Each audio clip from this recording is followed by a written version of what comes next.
Good morning, everyone. Today is day 3 of Thrive in Business and Prosper in Life. And today we're going to talk about personal growth. And on day 1, I mentioned that we have speakers who are just up there. And we have that such person. His name is Jan Roberts. Who he is a co-founder of CHI Leadership Institute. He's a values-based leadership specialist engaged in many transformational projects, even ones in other countries.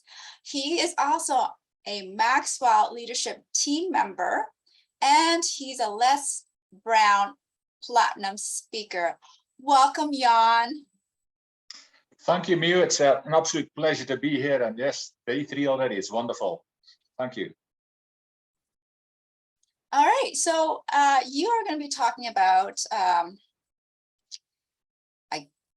the intentionality, the present you give to yourself. So can you please give us your talk? Yes, certainly. That's what I'm here for.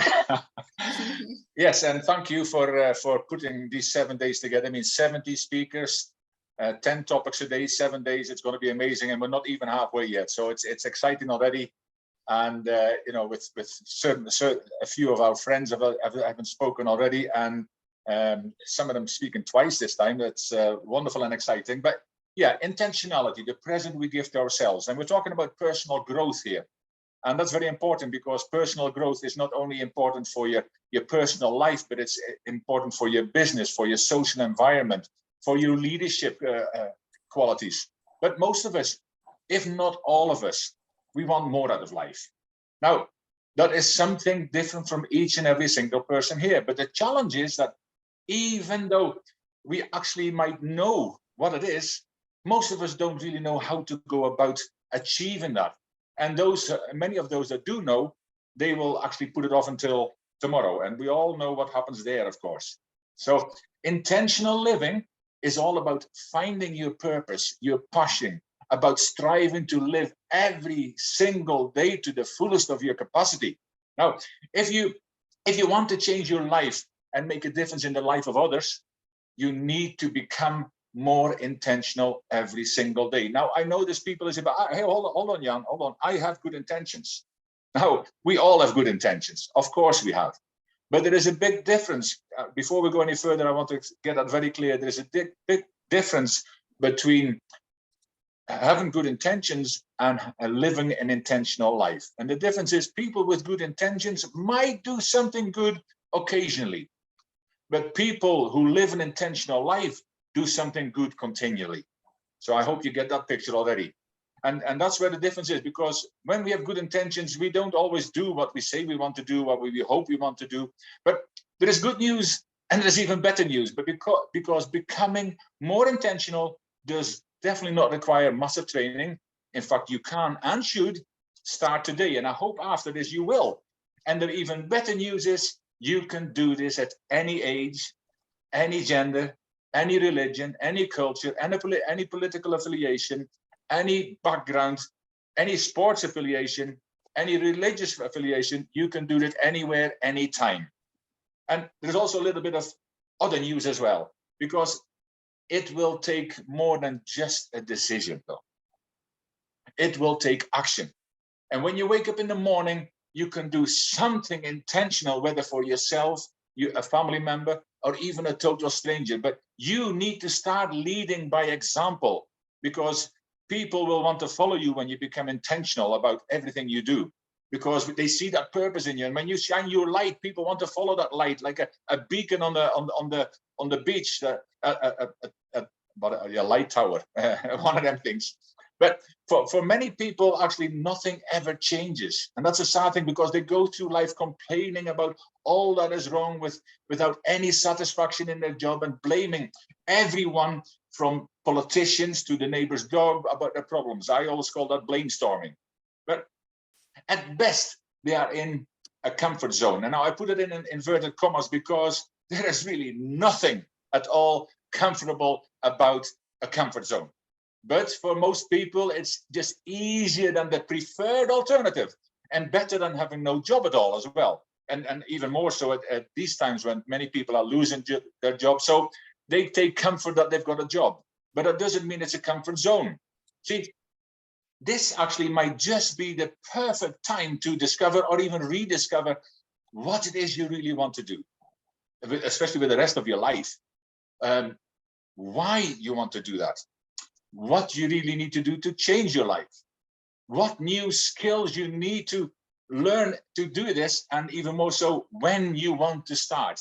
Tomorrow, you already know about that. So, you know, that is very important, because having good intentions is a start, but to need to follow up to become more intentional. And the need to binge watch TV or Netflix for hours and to sit and complain to anyone who will ever listen about what is wrong, rather than make the changes necessary to improve our lives, is a choice, by the way, and not a very good or productive one. But negative conversations with anyone who wants to hear, or those that don't even want to hear, keep you down.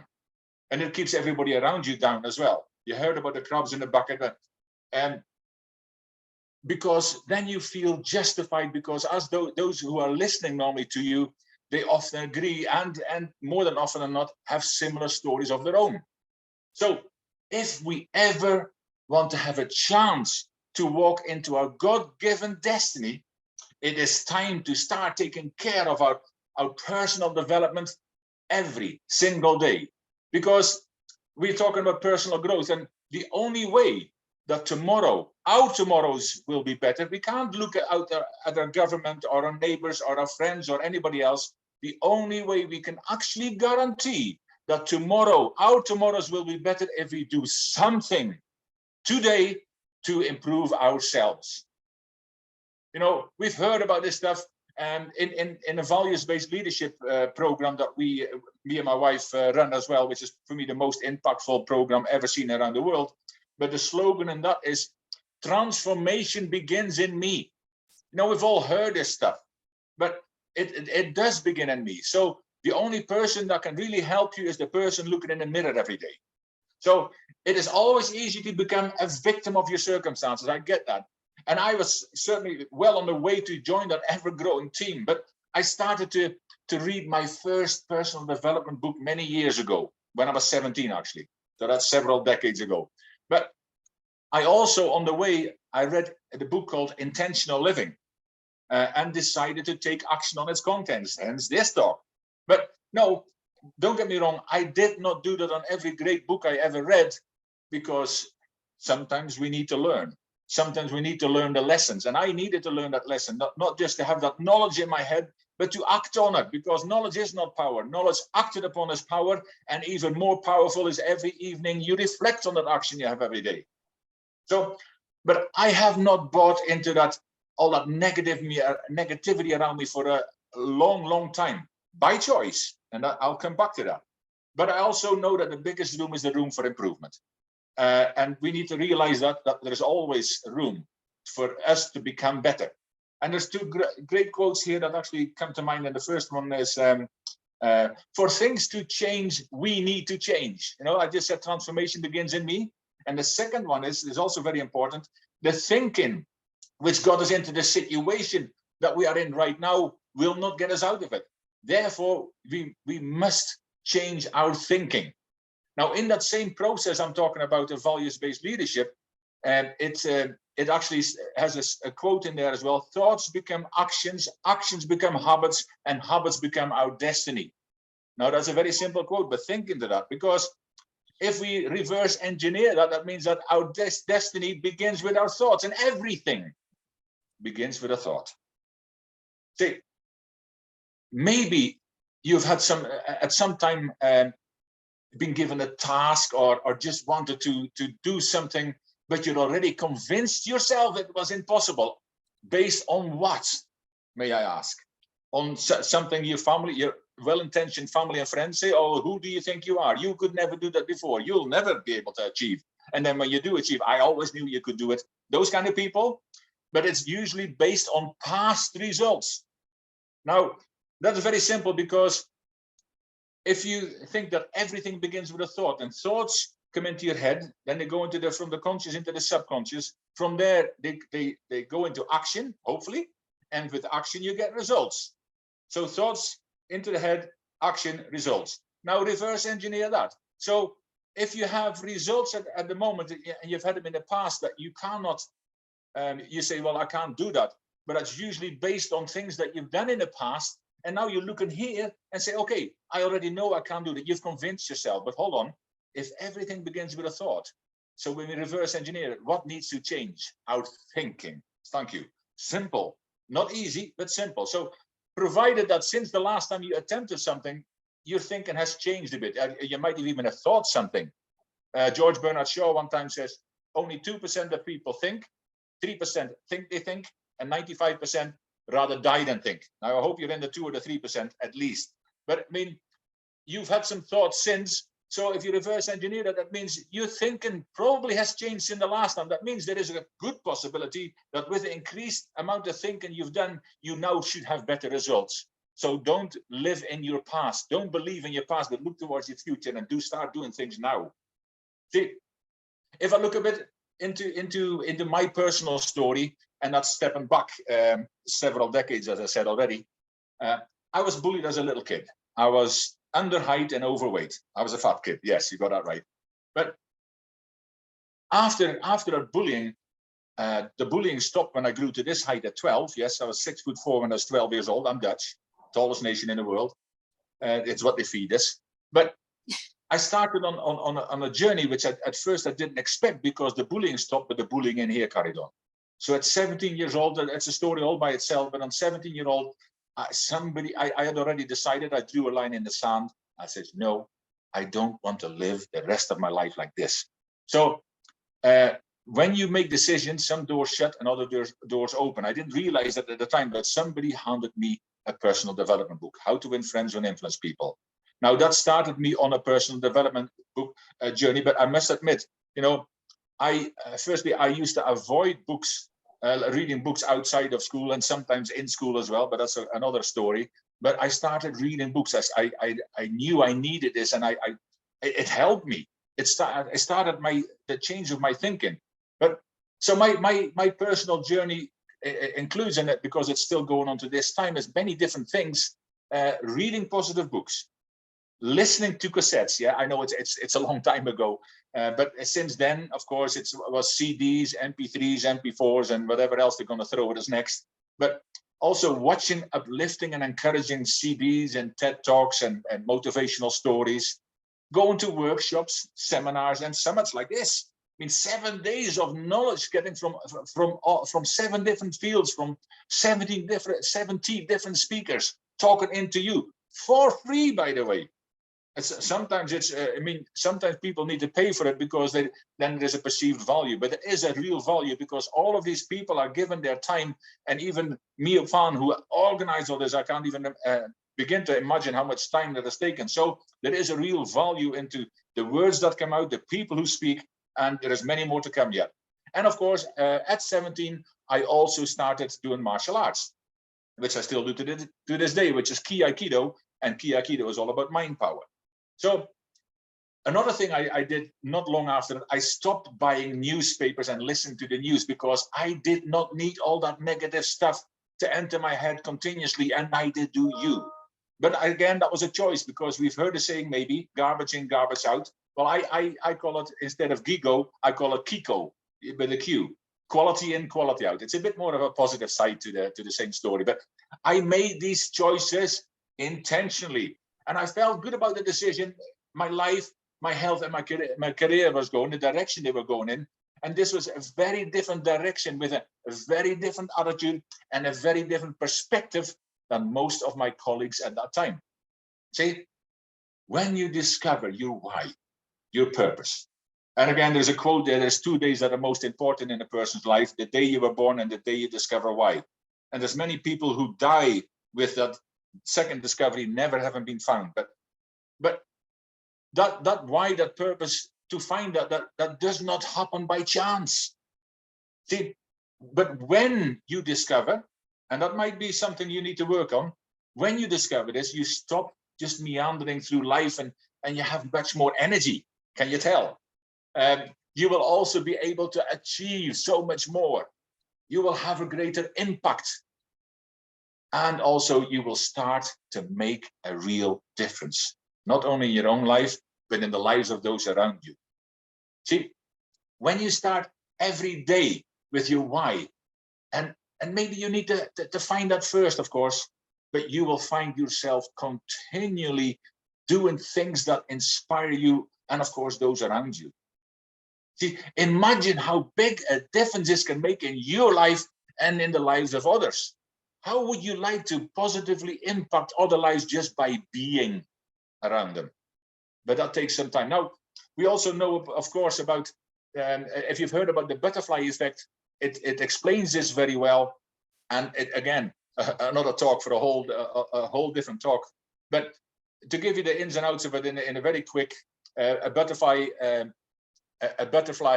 flapped its wings and started air molecules moving, and that moved more air molecules, and halfway around the world, eventually that could cause a cyclone, which at first they ridiculed, but eventually that was right. So what that really says is that the actions you take, you might never know the impact you will have on the life of others, even in some generations to come. But by doing something intentional every day, you will hugely increase the probability of leaving this world a better place for generations to come. You know, so and again, this also talks about leaving a legacy, and Artie is going to talk about on Saturday, and I know my friend Raj Kapoor is on Saturday again as well, but Artie is going to talk about living a legacy rather than leaving one, which so I'm going to leave that alone. But it is so we can all do this. We can all make a difference today. And there's a few points I really want you to think into to become more intentional, more purposeful. Intentional living is three things. It's deliberate, consistent, and willful. Deliberate, consistent, and willful. Life is no dress rehearsal, but yet 90% of people live an unintentional life. They don't live their life, they accept their life. Please, don't be one of them. And then, of course, many people, they have, and that comes from John Maxwell, he talks that they have uphill hopes, but downhill habits. Now, what that really means is that, yes, they want all kinds of things, and it's not just about the dream car and the dream home. That might be things, but some of them are too big, but they want more out of life. But their habits show something very different. So the habits are that way, and the hopes are this way, and eventually the hopes go that way because we become hopeless. Not because we can't, because we don't know how, and because we are not intentional in all we do. So if you've got downhill habits that need to be changed, because habits can be changed, then really sort out the habits that no longer serve you. And intentional living inspires us to do more. What's his name now? Coach John Wooden. Coach John Wooden actually said at some point, make every day your masterpiece. And that talks into intentionality, doesn't it?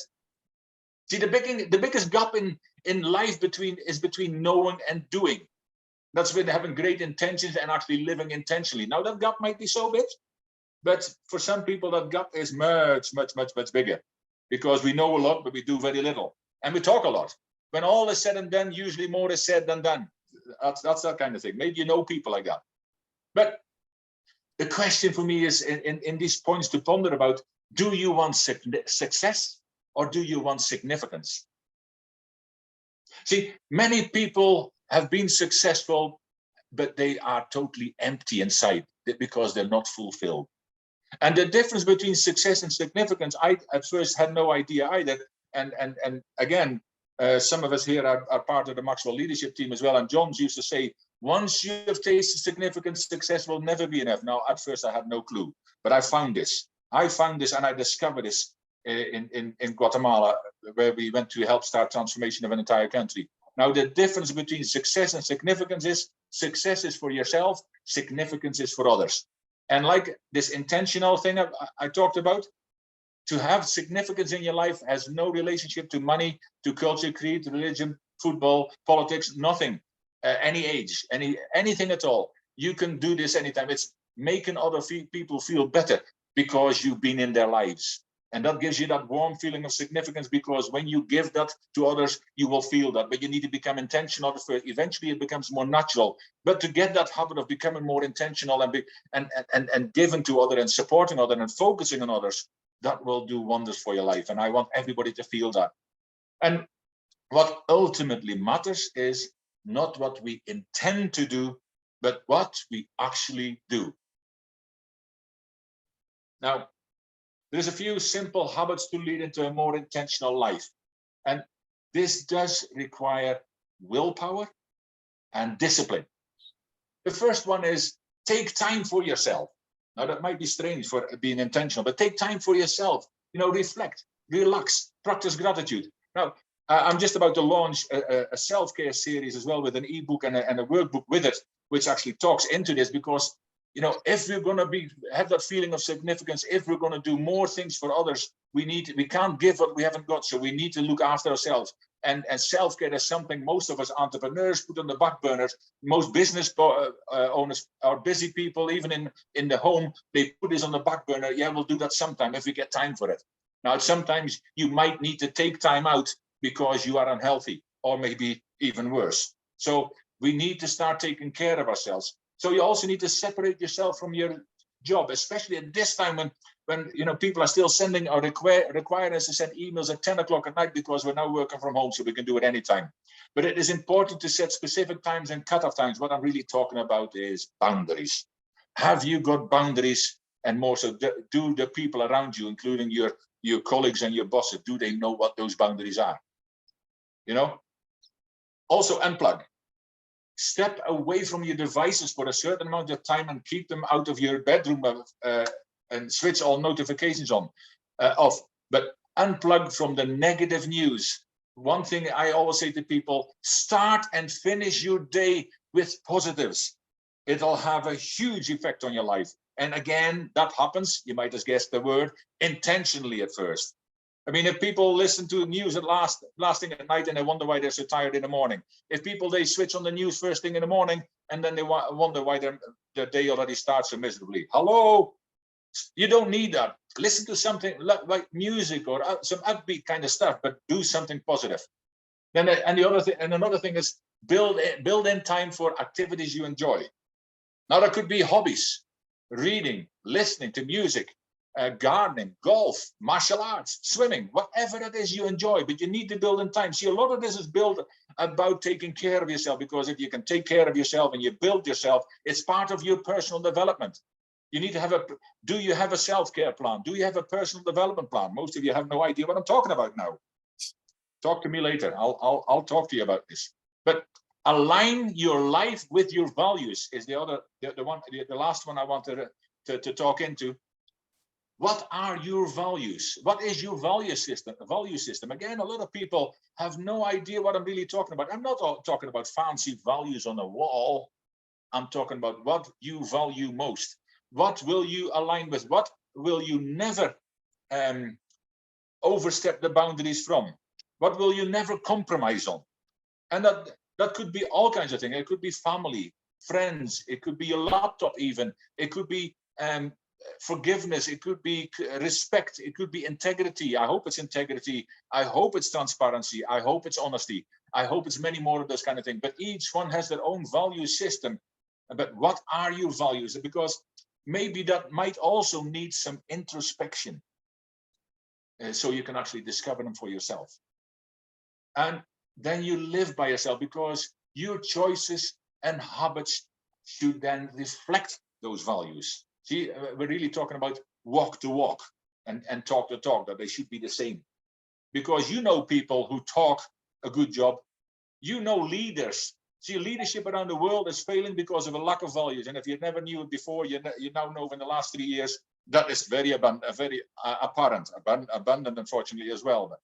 But also remember, and I could talk for another day, but I'm getting quite excited about this. But also remember that one of the things that kills hope is procrastination. So again, if you want to give hope to others, you need to be hopeful first, because you can't give what you haven't got. But then you need to get rid of that that procrastination by becoming more intentional. You know, have a to-do list, know what you're going to do every day, know the differences you're going to make in your own life, and know that the steps you're going to take will take you closer to your goal, closer to your purpose, closer to your destiny. It's not going to happen by chance, people. It's happening by choice. And that's my self-care book as well. After this, self-care isn't selfish. Becoming healthier happens by choice, not by chance.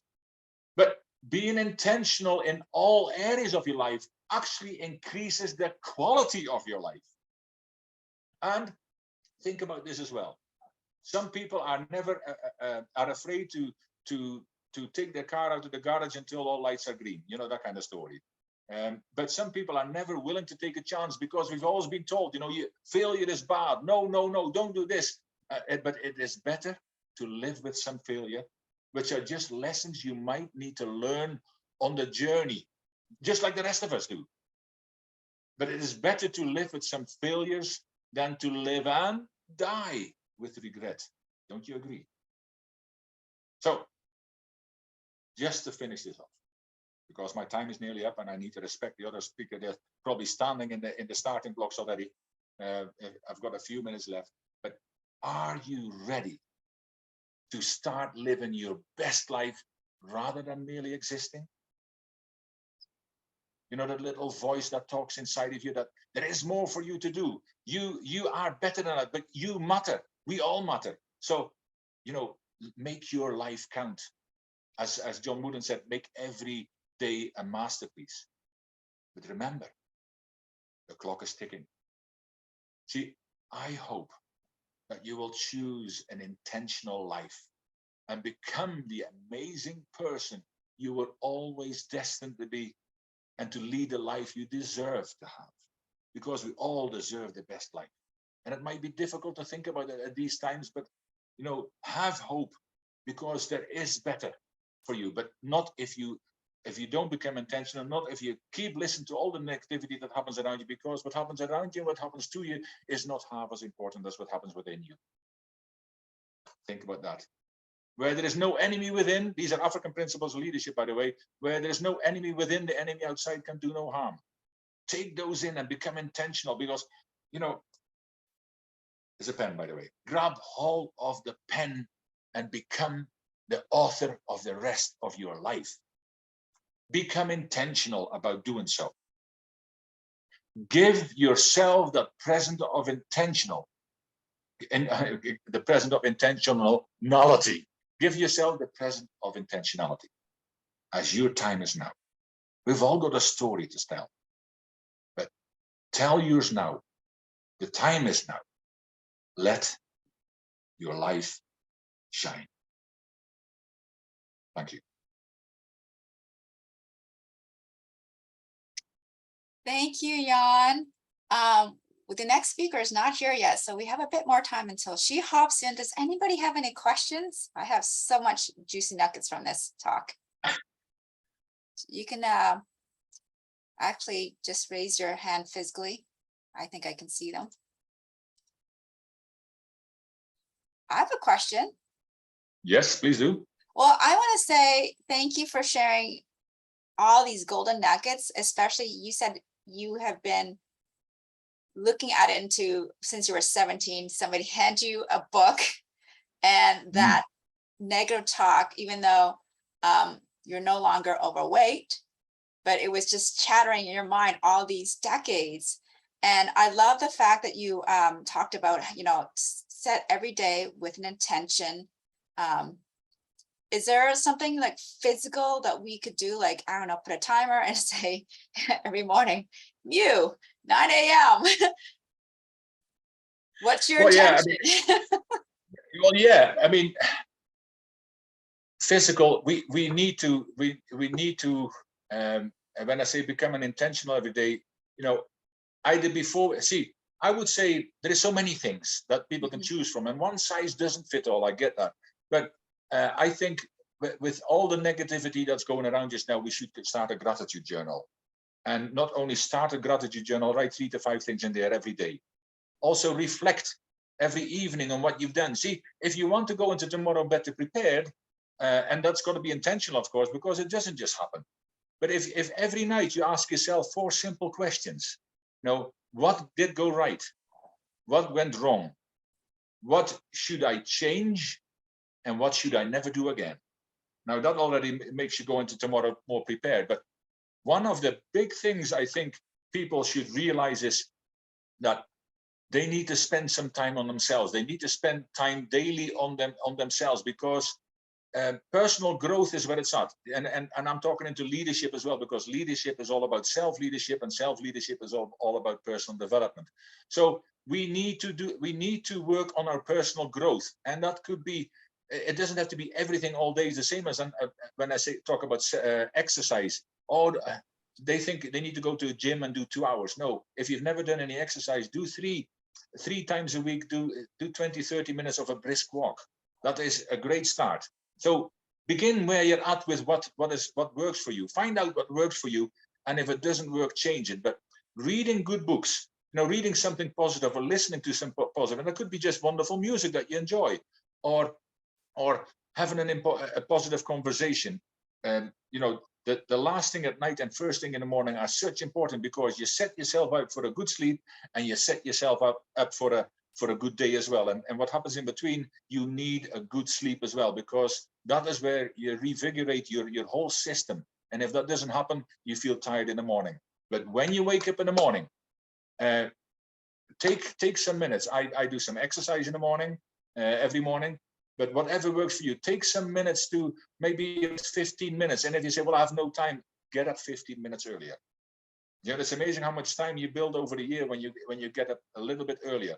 But get up 15 minutes earlier if that's what it takes. See, you need to become intentional, and there's got to be discipline and perseverance in that as well. So take maybe 15 minutes and write down what you want to do to get closer to your goal. What do you want to do to make a difference in somebody's life today? What do you really want to do? The 80-20 rules. Put things on a to-do list, and by the end of the day, look at what you achieved, and it should be the most important things first. But start taking positive steps towards the goal you want. And for that to happen, you need to have a goal first, or several goals. So start goal setting. Start finding out what's important in your life. See, there are so many things that can be important, and it doesn't. I'm not talking necessarily about material things either. A family, we know in the last 3 years that things are not as important as people. It never really was, but it became to us. So there's a lot of things we can do, but have some reflection, have some introspection, and find out if you can really get deep inside of yourself on what matters to you, and then work the other way again. Now, how can I achieve that? And if you need help, I say, because that's how many of us coaches work as well. We help people to take that next step, or the next steps, to get to that level that they want and deserve to be. Oh, thank you so much. We have a question. Raj. Jan, that was amazing. Just amazing. Can you hear me properly? Yes, I can, Raj, my friend. Okay. So that was just amazing. Golden nuggets, no question, as usual. I know you for a long time, and this was, again, one of the amazing talks that you gave. The question that came in my mind, there are days when you will feel or would have the so-called failure or something which doesn't go right. And many times, even though how much positive you are, how much intentional you are, you will go on a spiral, which will take you downward. What is the way to get out of that back into where you need to be? Well, as an amazing speaker and dear friend of mine as well, Raj, it's always a privilege and pleasure to speak with you. And again, an amazing question, because as you are saying that already, I know a situation that happened in my life that took me on my knees. And the next year wasn't pretty, actually, but I already know that if I hadn't had all that, because this happened in 2000, if I hadn't had all that development that I've been through so far, I wonder what would have happened. But Les Brown has a wonderful saying. He says, if you fall down, make sure you fall on your back, because if you can look up, you can get up. Now, let me talk a little bit into that, because you are absolutely right. People say, oh, but surely some things must go wrong for you too, because you're so positive and full of energy and all that. Yeah, of course. I mean, good and bad things happen to everybody, but it's when the bad things happen. It is sometimes very difficult when things happen so bad. And I mean, what happened to me, it shook me to my core. And I said, it put me on my knees. But when things happen to people that are so bad, and they get into that spiral of negativity, and usually they're around people who will help them even further down that spiral, because yes, they know, and then they start complaining about, talking about other things that go around to them. We need to hold on to some hope, and because where there is no hope, the people perish. So we need to hold on to some hope, but we need to have a guide, because most people, loneliness is a terrible thing, and we can be lonely in a crowd, by the way. It's not about being alone, it's about being lonely. So when these things happen, we need to reach out. Don't do this on your own. I've just, the book is coming out very shortly. It's about relationships for men. And I laid a few things out there about vulnerability, but we need to, as men are especially bad in sharing with other people. Women usually connect a bit more with each other, but we need to reach out for help. Don't wait until it's too late, because you know that spiral will keep going until there is something that will snap you out of it. And it might not be you, because sometimes when we're in the picture, we can't see the frame. So sometimes we need somebody else, but reach out. And if it's not somebody you know, grab a phone. There is somebody you need to phone. Sometimes somebody you need to connect to, but admit. We need to start admitting to ourselves when we need help, because if we don't admit it, if we don't ask for help, it might be too late. And sometimes it's just enough for somebody to listen to us. Now, how are you doing? And when you say fine, no, I can see you're not fine. So don't just say, okay, thank you, things are good with me too. No, how are you doing? How are you really doing? And sit down. Maybe the human touch, the power of the human touch, maybe a hand on the shoulder. Maybe sometimes somebody needs a hug, but we need to become more, for the rest of us, we need to become more aware around us of the people and where they're at. You know, and if we really look and are fully present, we can often see, because how often does it happen that somebody it becomes very ill, or somebody commits suicide, and you know, I should have seen this. The signs were all there, but you forget. So the people who are in the spiral, they need to ask for help, you know, because things are getting tough around the world, and people are struggling. And we need to be kind to other people. We need to start being more human again, because we became very insular, and all this online shopping and online this and online that, we don't connect at the human level anymore. So we need to ask for help, but we also need to become aware of the people around us, because they might need some help. And it starts with a question. It starts just with a sitting down with them and giving them some time, because most people don't need things, they need time. They need time from their friends and their family. And I'm fortunate to have wonderful family and wonderful friends that I can go to. But even if you haven't got them, always know that there is somebody you can reach out to, even if it is just to say, you know, you've got this. But it's a challenging situation, and there is more of that happening. So it's a great question, and it's very difficult, and not everybody will be able to escape that spiral, because not everybody knows where to go. But we need to talk into people. You know, we need to let people know that there is help available, there is hope. And for that to happen, we need to have hope ourselves. Thank you. That was a beautiful answer. Absolutely. Thank you. Thank you for asking, my dear friend. Look forward to you speaking on Saturday too, by the way. Absolutely. Thank you. Looking forward to Aarti too on Saturday. Good.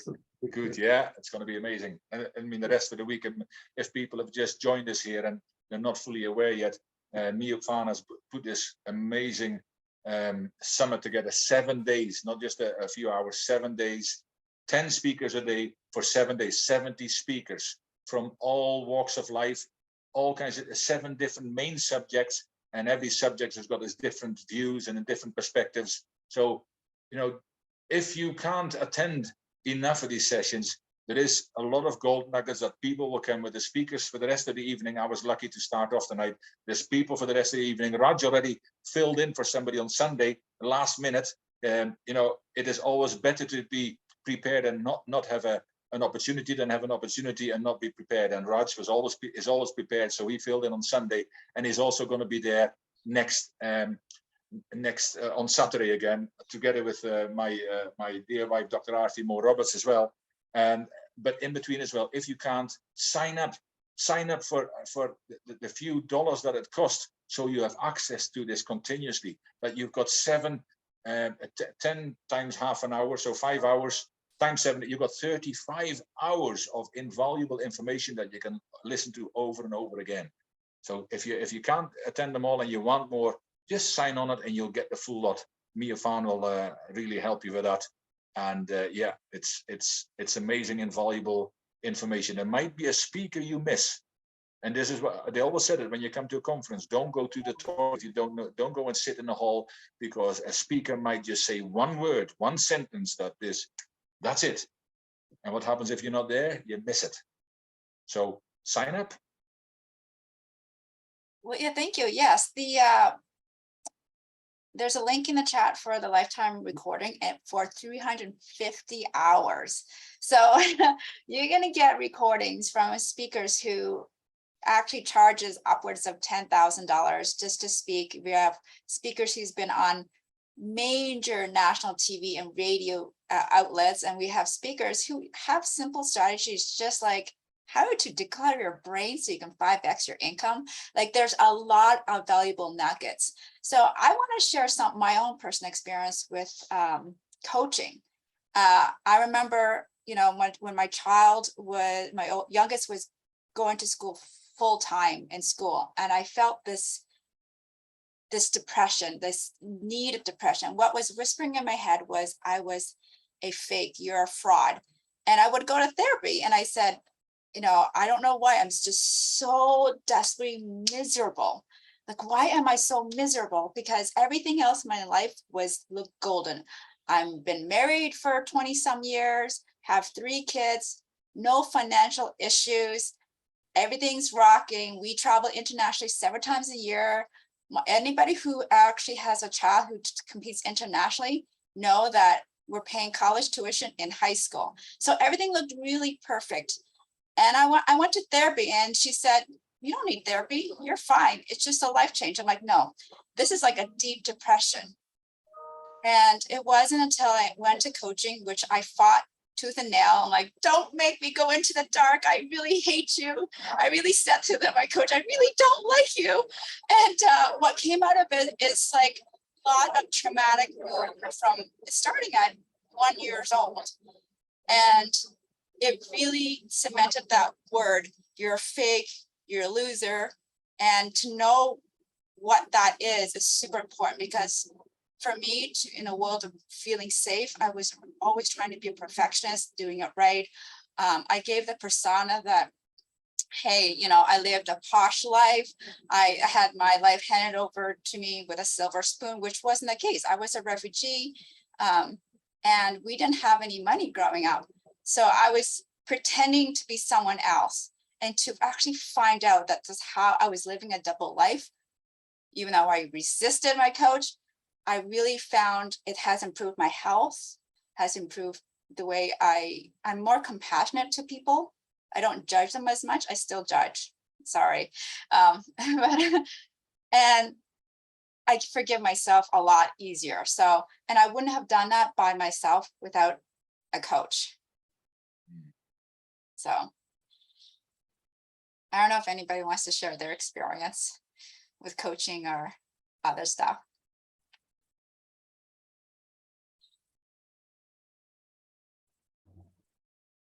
Oh, I can Me, share. there is a question from Betty. oh, Betty. Betty? I will see if I can unmute her.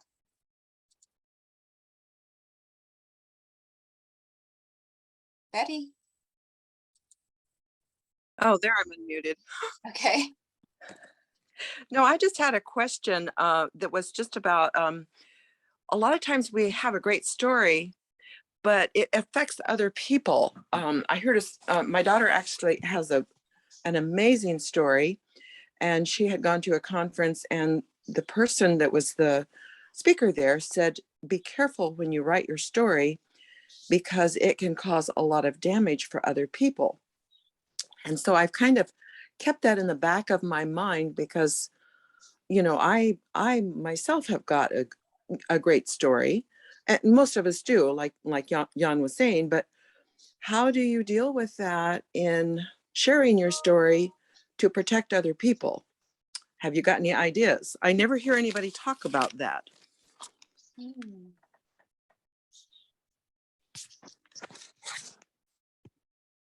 Well, I think it's a great question because it's always, you know, and I suppose there is some stories that are, I mean, you're not talking about, you're certainly not talking about great positive stories. It's about bad things happening to people and then other people are involved. Well, the story can always be told.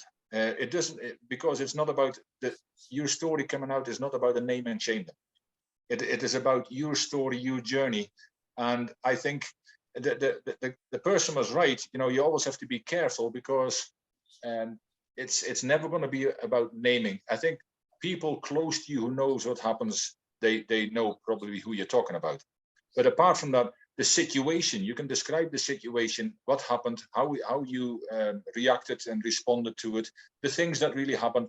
You can certainly tell your story, but I agree that we should always be careful that we don't start naming people in those kind of circumstances, because it doesn't do anybody any good. And so, yes, make sure that you be able to tell the story. And as I said, it's only we're sometimes so aware and say, well, everybody will know. No, I think it's the people close to you will know, but the people a little bit further removed, anybody who doesn't know you has no idea who you're talking about. But there is a lot of people. I know one thing for sure: whatever your daughter and whatever you've gone through, there is people who need to hear your story. See, what happened to me when I was bullied as a kid, and when I started coaching, I was listening to adults who'd been abused when they're kids, who were still abused when they're adults, who were, you know, anything from rape to physical violence and all that kind of stuff. And I used to think, I was only bullied as a kid. I don't have a story. But Les Brown put me straight on that. But when I started telling even that story, I frequently got people coming up to me after. It wasn't just about the Artie's already writing some great comments about it, because she's got a lot of wisdom and compassion on that side as well. But it wasn't so much just about the bullying, but also when I started bullying myself. See, my daughter, she had bulimia at 15, and at least I could understand it. I mean, it was challenging because when it happens to other people is one thing, but when it happens close to home is difficult. But I wanted people to know what happened even after that. And people say, you know, I needed to hear that today. Now, not everybody will do that. I say, when you are speaking to a crowd, you're not necessarily speak to everybody depending on the subject, but there will be people in the room who need to hear, because they're there for a reason, and they need to hear what you've got to say. They need to hear what your daughter's got to say. And, you know, and it's not about who's got the bigger or best or more dramatic story. It's people need to hear your story. And that's my point as well. You have a story, you have a voice. This is your time. That's when in my JR Speakers Club, that's my motto, because I want to help people to get their story out.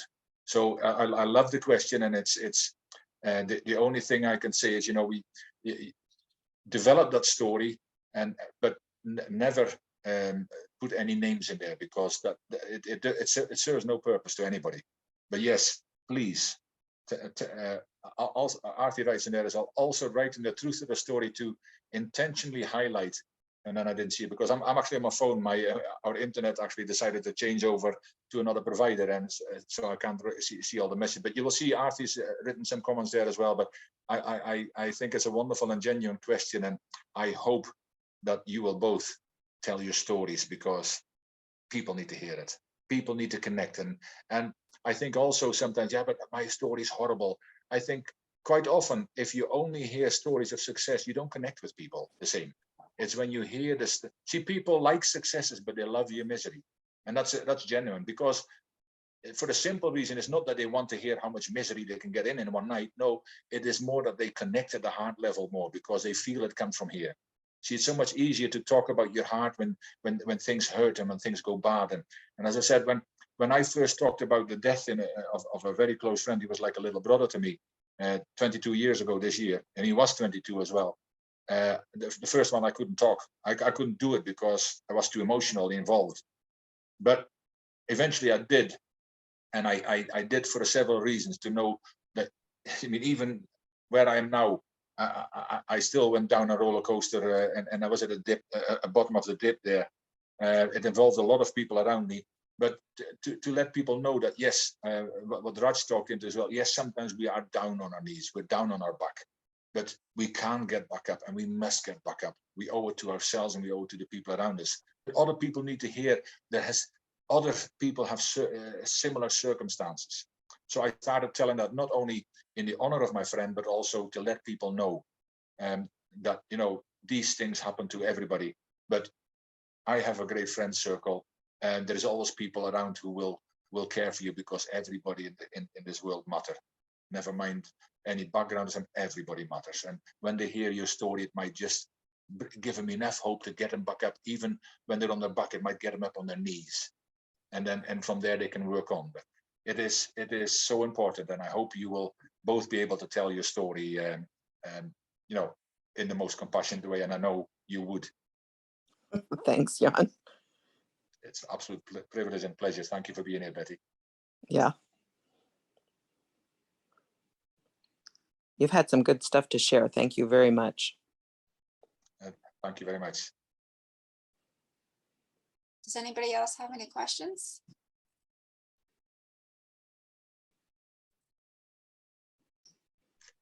And I will answer, because I said I'm on my phone just now, because my laptop didn't connect to the hotspot. But so I can't see all the messages, but I will answer any questions you've got in the site. If I can get at them, I will. I certainly will answer them. So. Wow. But yes, please Otherwise, connect. Yeah, please connect. You know, you already know my name, Jan Roberts. You can. Did I leave it here? Let me now see if I spelled my own name wrong. Jan Robert. I even left the S off. Okay. Roberts with an S at the end. Yeah, but you know, connect with me. If there's any questions, you can always privately connect with me.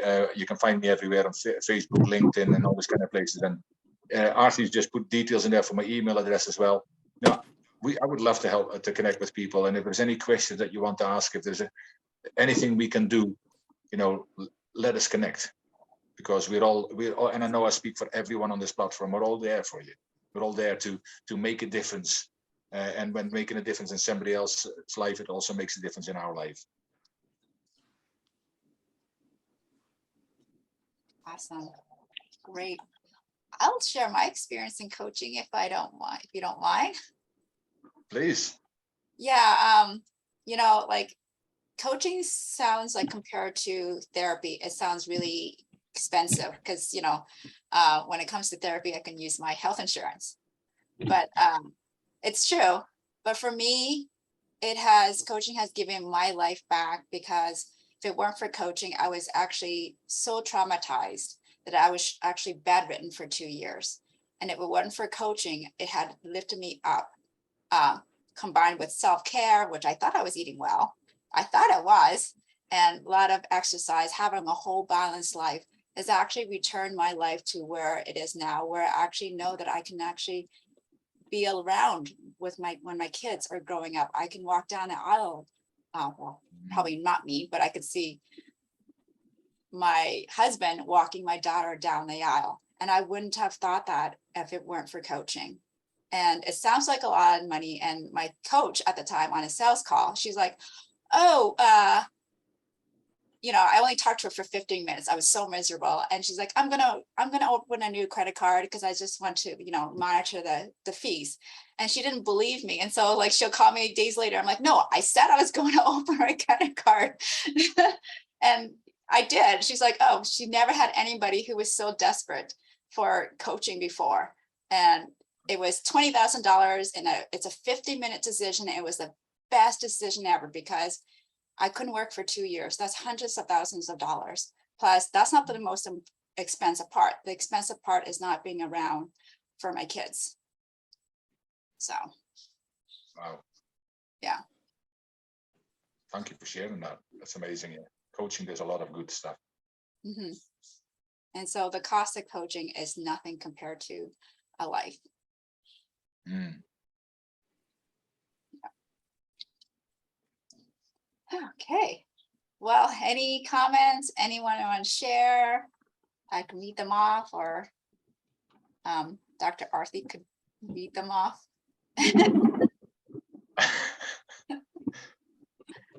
No, so far there's been a lot of people saying thank you, Jan. It's been brilliant, and we've got on the line you've got people who are going to be talking as well.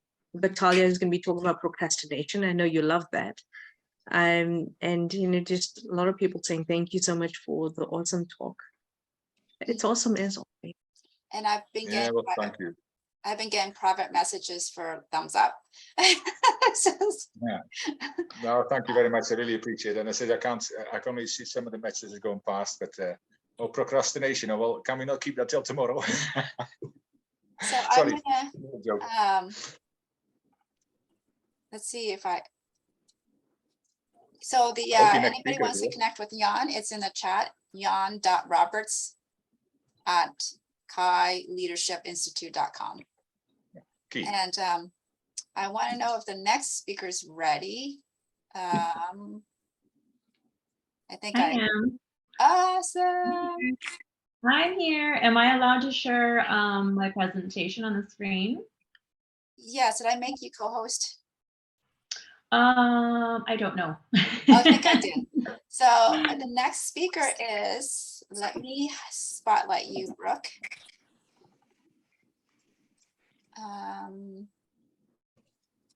Here you are.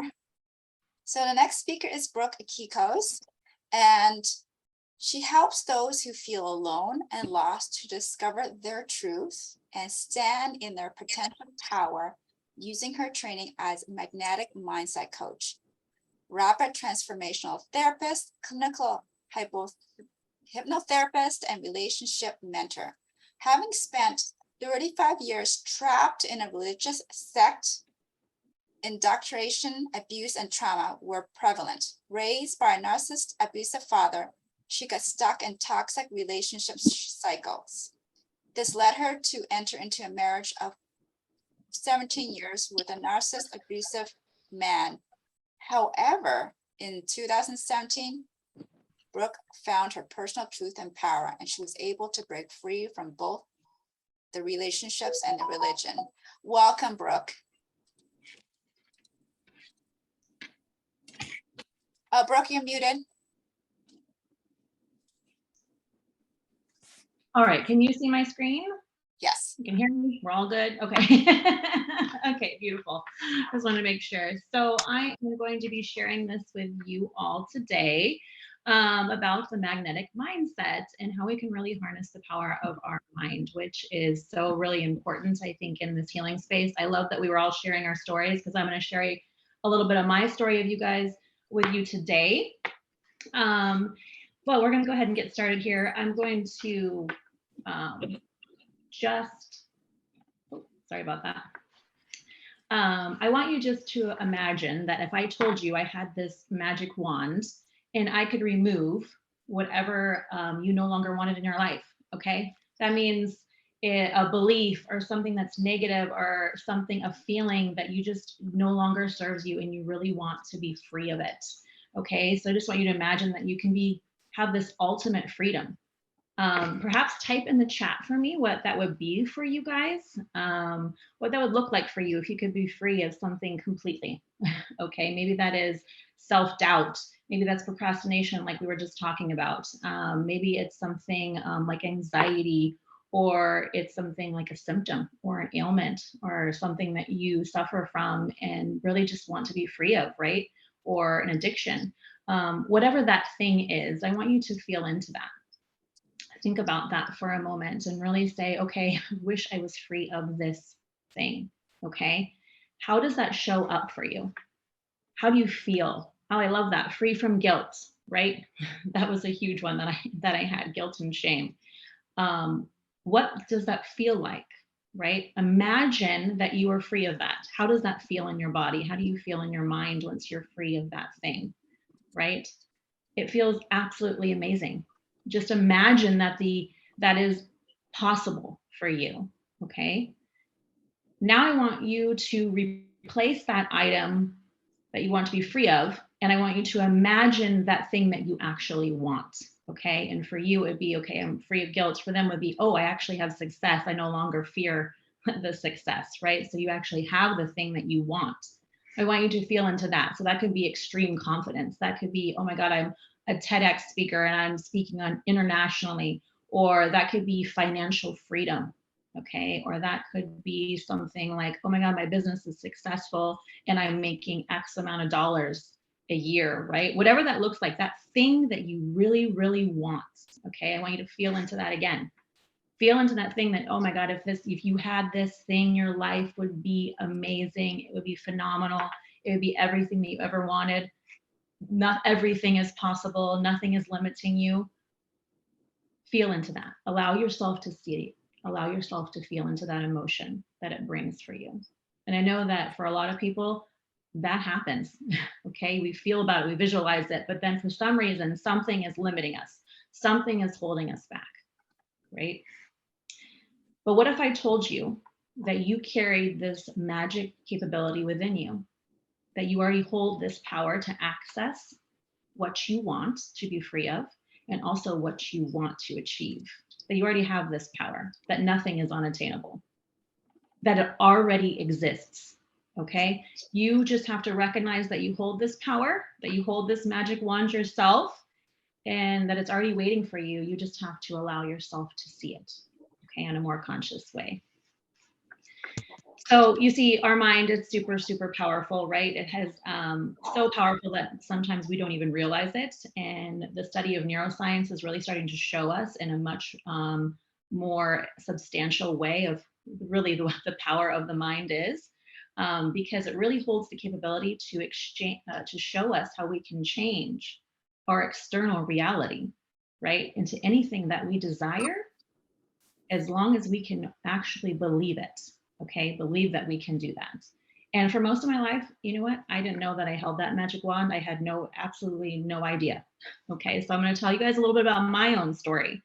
And this is me.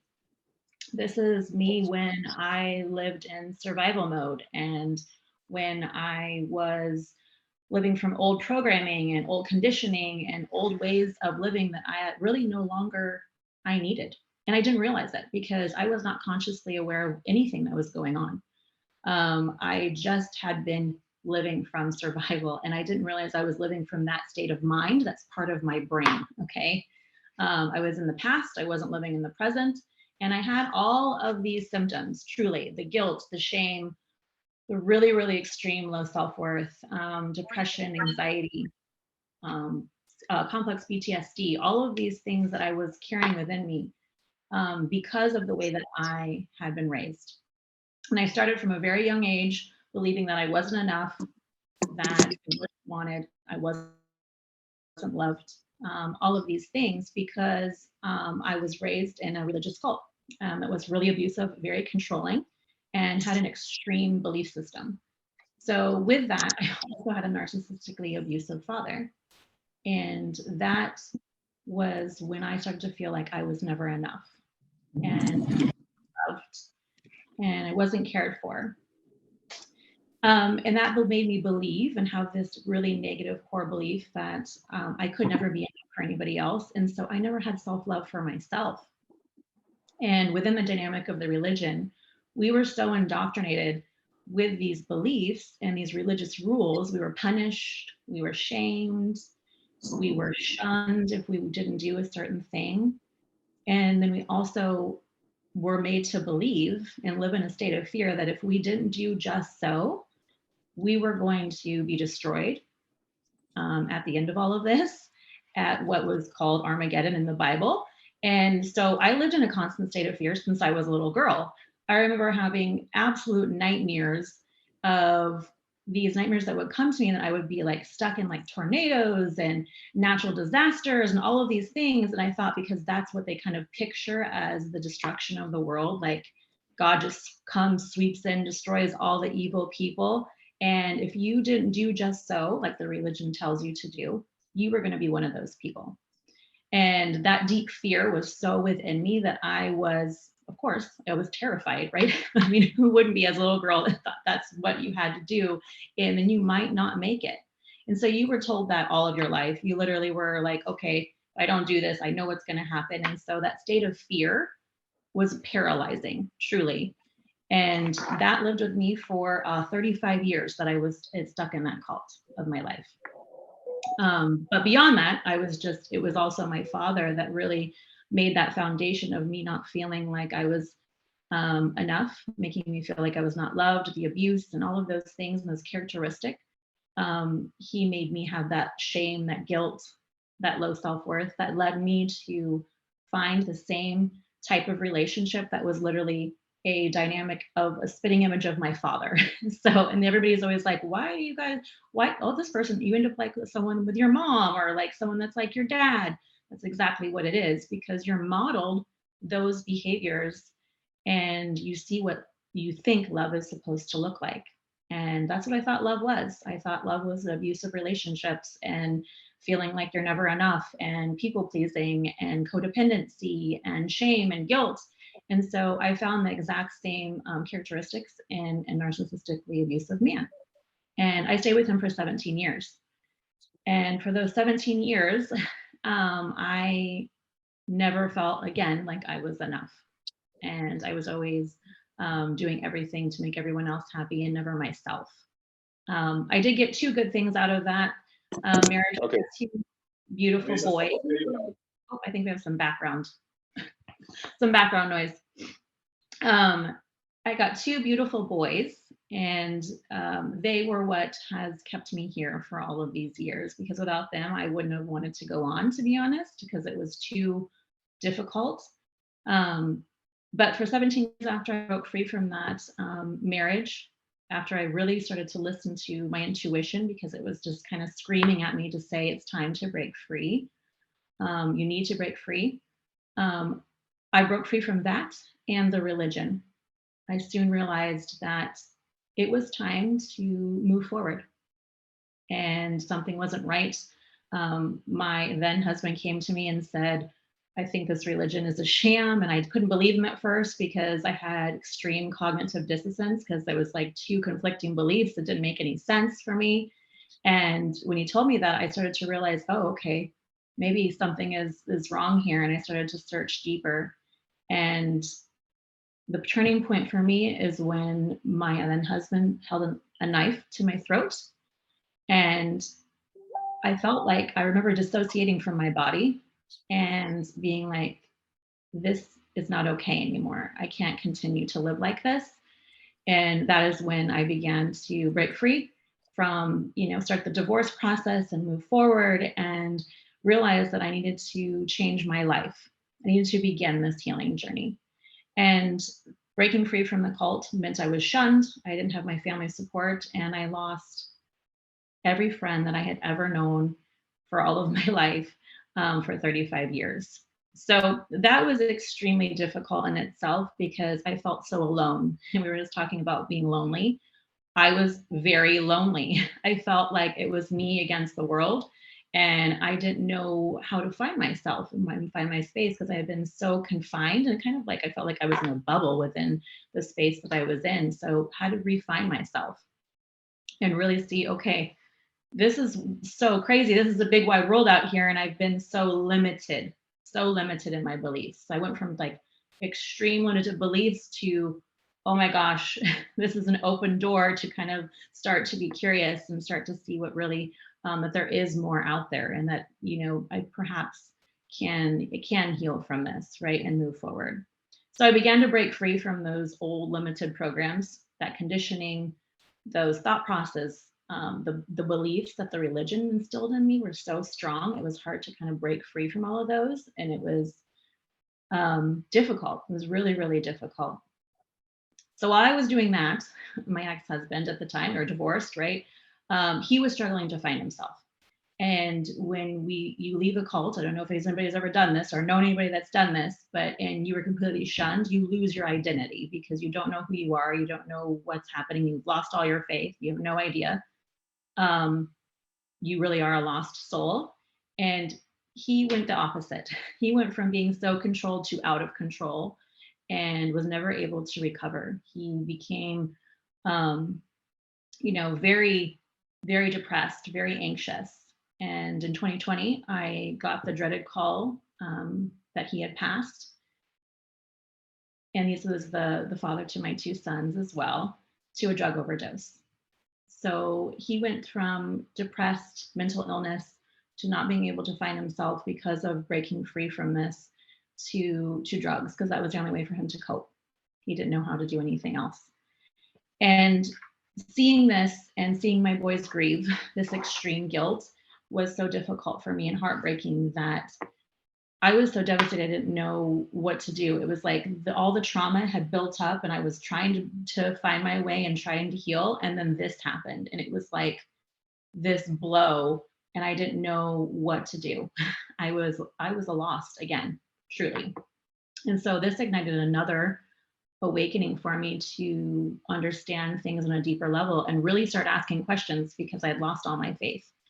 And so I figured out very quickly and started to see things in a higher perspective. And I felt very divinely led in my whole entire journey of this awakening process to do the inner healing work for myself, heal the trauma that was in me, and also to see things as a higher perspective to show people back to the way of consciousness, to become more conscious creators of their life.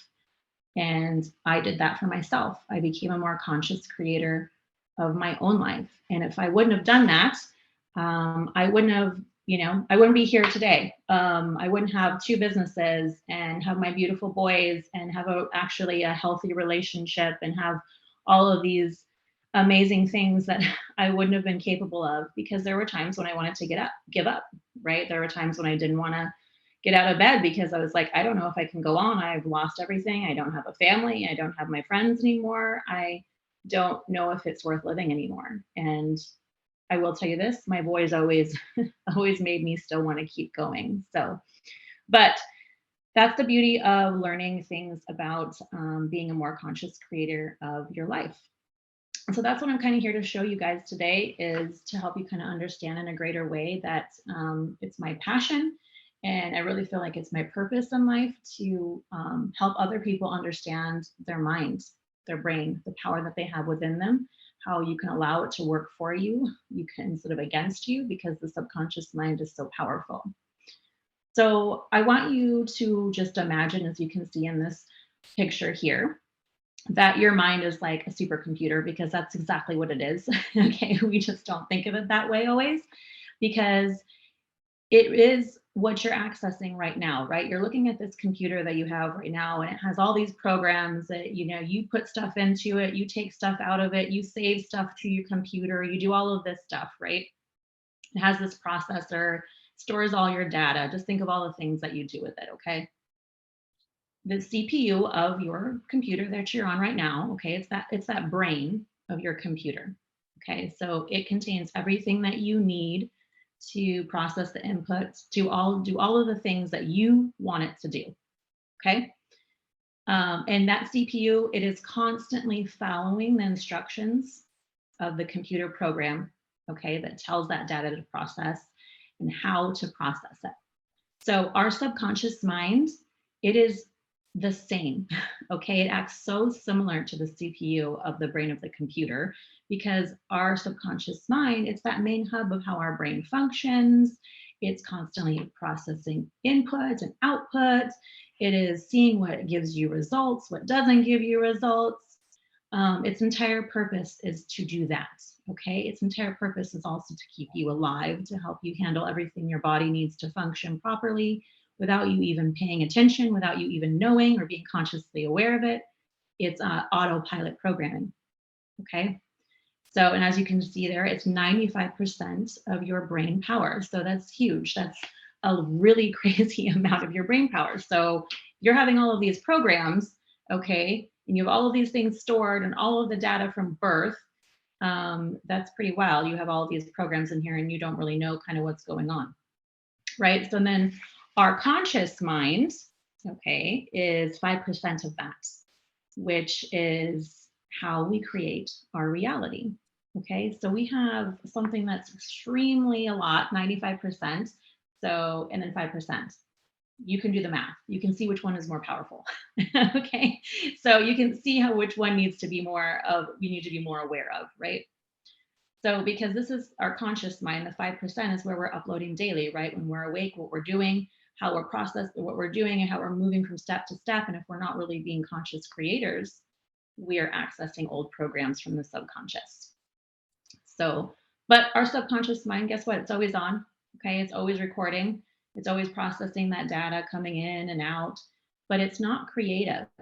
Okay. So guys, it doesn't understand jokes. Okay. It doesn't understand those things. It doesn't know the difference. All right.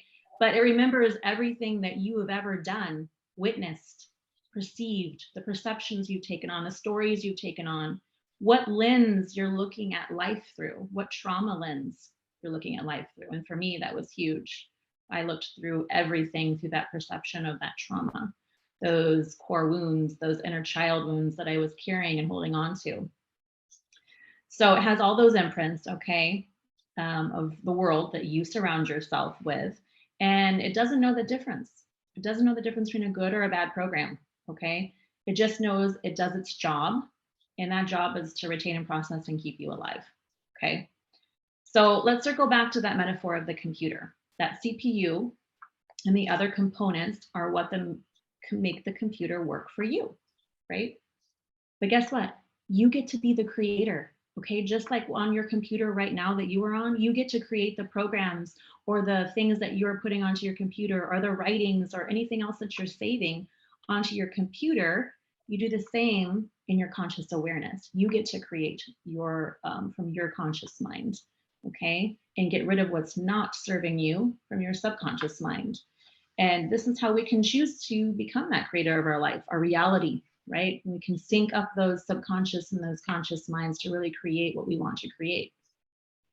So you may ask, okay, well, what do we do if we're not aware of what's really going on in our subconscious mind? Because guess what? We're not going to be aware of that. I know I wasn't. Look at me. I lived for 35 years before I had the awakening that I did, that I was running from subconscious programs. I was running from limited thinking. I was running from spaces in time where I didn't love myself or have the self-worth to move forward in life, to see what I could actually create for myself. So this is where taking control is key, okay? You have to take control of your subconscious mind. You have to be the one in the driver's seat, not in the passenger seat, okay? You don't want to be the one that is, thinking that you're in control, but you're really not, right? So you have to be aware and you have to be in sync with it. And you have to be able to take care of yourself in this way to achieve the goals that you want in your life. So I'm going to do a little metaphor here for you guys because I think it's really powerful. As you can see, this is a beautiful snow-covered hill here, okay?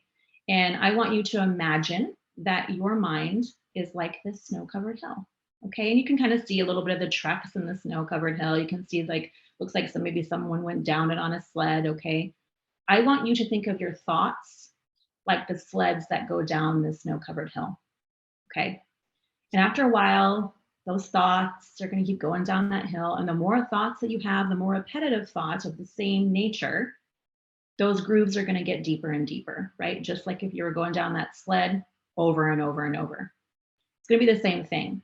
And at a certain point, when you go down that hill, guess what? That sled's going to go right into that groove. It's the same thing with your thoughts, your repetitive thoughts. If you think, oh, I can't do this, I'm not going to do this, I'm not going to write that book, I'm not going to start this business, I'm not going to move forward in my life, guess what? You're going to go into that subconscious program of where I can't. And you're thinking the same thoughts that you've always thought. You're in that same negative thought loop, okay? Because that's your internal program. That's your core belief, okay? So by working with the subconscious mind, guess what? You can start to flatten those grooves on that snow-covered hill. Okay, you can begin to take your sled wherever you want to go, okay, and achieve whatever you want to achieve. And I want you just to feel into the power of that because it really truly is powerful. But again, how do we do this, right? I mean, everybody's like, okay, well, what do we do next?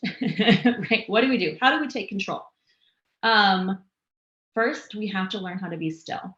And I'm sure you're going to hear that all today through the personal transformation, because that is a really big part of personal transformation, is being still, listening, understanding yourself, reflection, seeing what needs to be healed within you long enough to understand that there is other things going on in the background that are limiting you, right? That you may not be aware of. And when we're running at 100,000 miles per hour, like we do ever more today with everything we're bombarded with, we're not going to be able to pay attention. So for me, meditation has been a key in me being able to slow down, heal my trauma, being able to be still and listen to kind of the intuitive nudges that come in for me to move forward in life, which has been really powerful for me. And seeing how my mind works, right? And seeing what my thoughts are and getting rid of those negative thought patterns. Hypnotherapy is another way to get in touch with that subconscious mind, where you can be guided through that process, right? You have the power already to access that, but when you're guided through that process, you really be able to understand, okay, why do I procrastinate? There's always a root, a cause, and a reason. Or why do I have this anxiety? A lot of the times because we are never present, we're always running ahead into the future, or we're in the past. But there's always a root cause, right? Did it come from my childhood? Did it come from a traumatic story? Why do I feel like the need to hold on to this? So being guided through that process is to give you more clarity, more awareness. It helps you to see what is going on truly, right? And you have the access, you're able to access that. And for me, it's been so amazing for my own journey to be able to move forward and actually understand in a greater way that I was able to heal my complex PTSD, which is amazing. It's still there.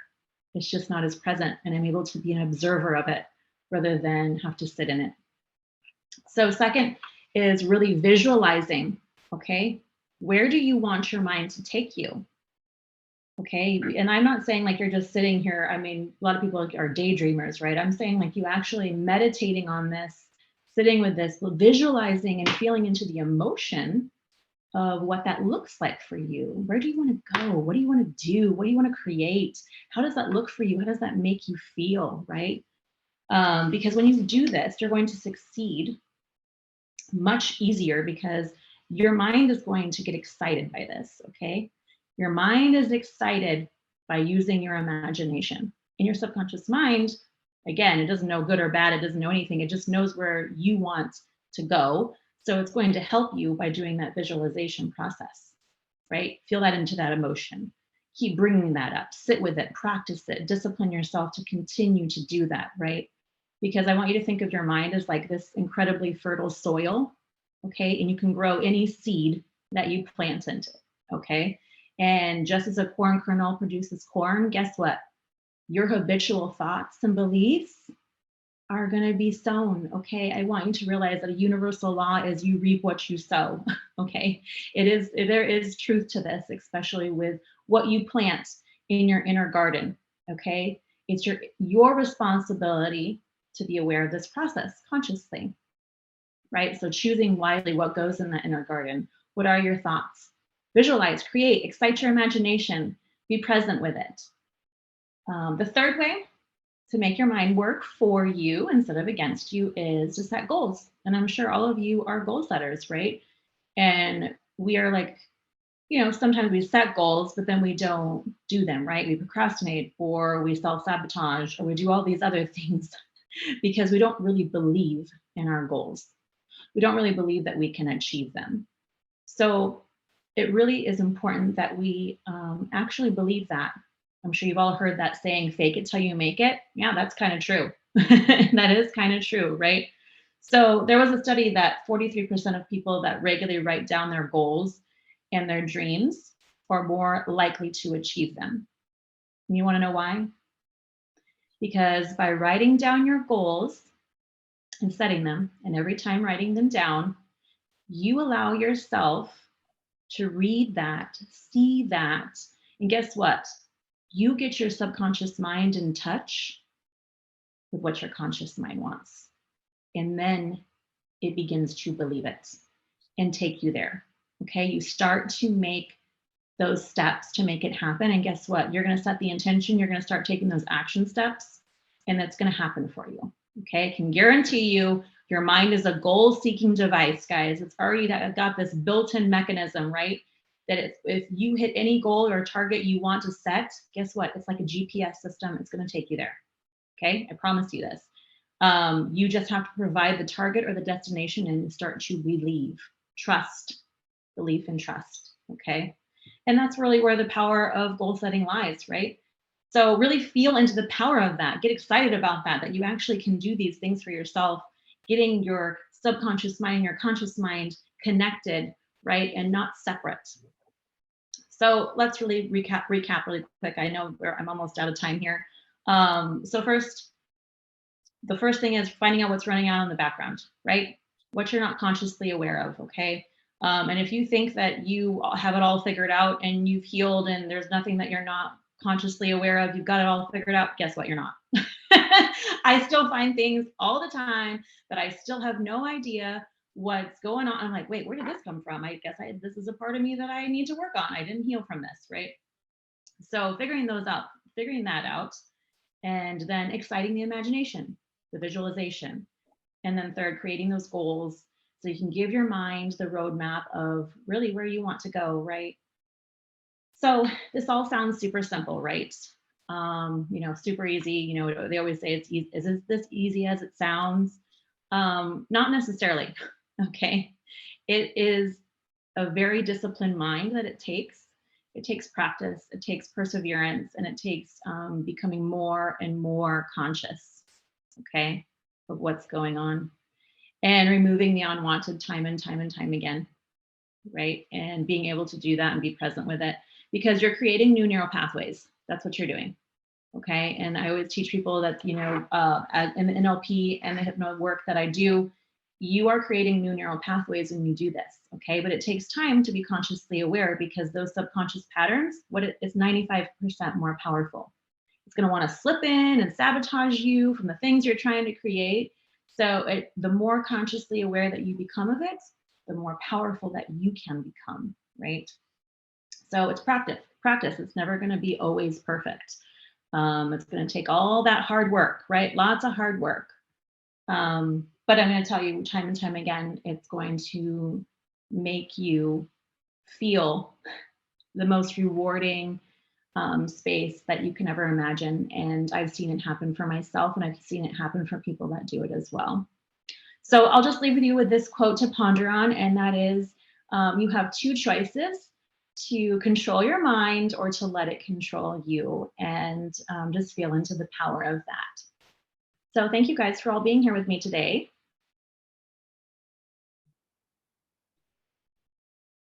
Oh, Brooke, can you put your information in the chat? Sure. What do you want me to put in there? Is there anything particular that you... Your website, or how do you connect to you? Okay.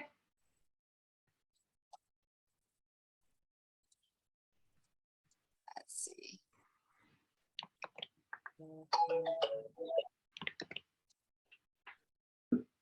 All right, we will be ready for the next speaker. Let me highlight her.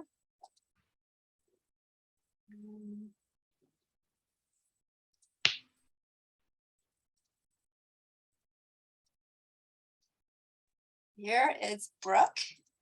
Sorry, Denise. Sorry, I know you. I'm here. Hi, everyone. Thank you for being here. It's such a pleasure to be able to contribute to this amazing conference. And today I'm going to talk about how to clean your brain. So we have, I'm sure a lot of you, sorry I couldn't be here much earlier. I had a whole bunch of things going on, but I feel that there's so many things that are going on in our brain, and I'm sure many of us are going to be talking about reprogramming our brain, different habits, different ways of dealing with life. And that's what this day is all about. So what I want to bring you today, it's actually a little program. It's tiny that I created. It's like spring cleaning for your brain. And even though spring cleaning, we think of doing that in the spring, but spring cleaning can be done in the fall. There's fall cleaning also. What do we see now in our yard? There's lots of dead leaves. There are branches that fell off. There are a whole bunch of things that are happening. And then I'm going to talk to you how to work with cleaning your brain as if you were cleaning the fall fallings and everything that's falling. But before I go further, let me introduce myself, because many of you I don't know, and I'm sure many of you don't know me. So I'm Denise Belil. I live in Vancouver, British Columbia. I'm a woman in my 50s, and I've had several ways of going up and down in my life challenge. I've been going up and down, and that's just the way life is. We are going to those challenges. And what I realized over the years is, especially actually when I moved to Vancouver, I used to live in the East, Montreal and Toronto and Ottawa. I live in those cities. But when I moved here 26 years ago, I had started working with positive intelligence. And positive intelligence, that's a whole different workshop, but it's more working about your emotion, recognizing your emotion, recognizing the emotion of others, and then knowing how to communicate better with people. And that made like such a switch in my mind. I totally became a different person. And in the last couple of years, I discovered positive intelligence.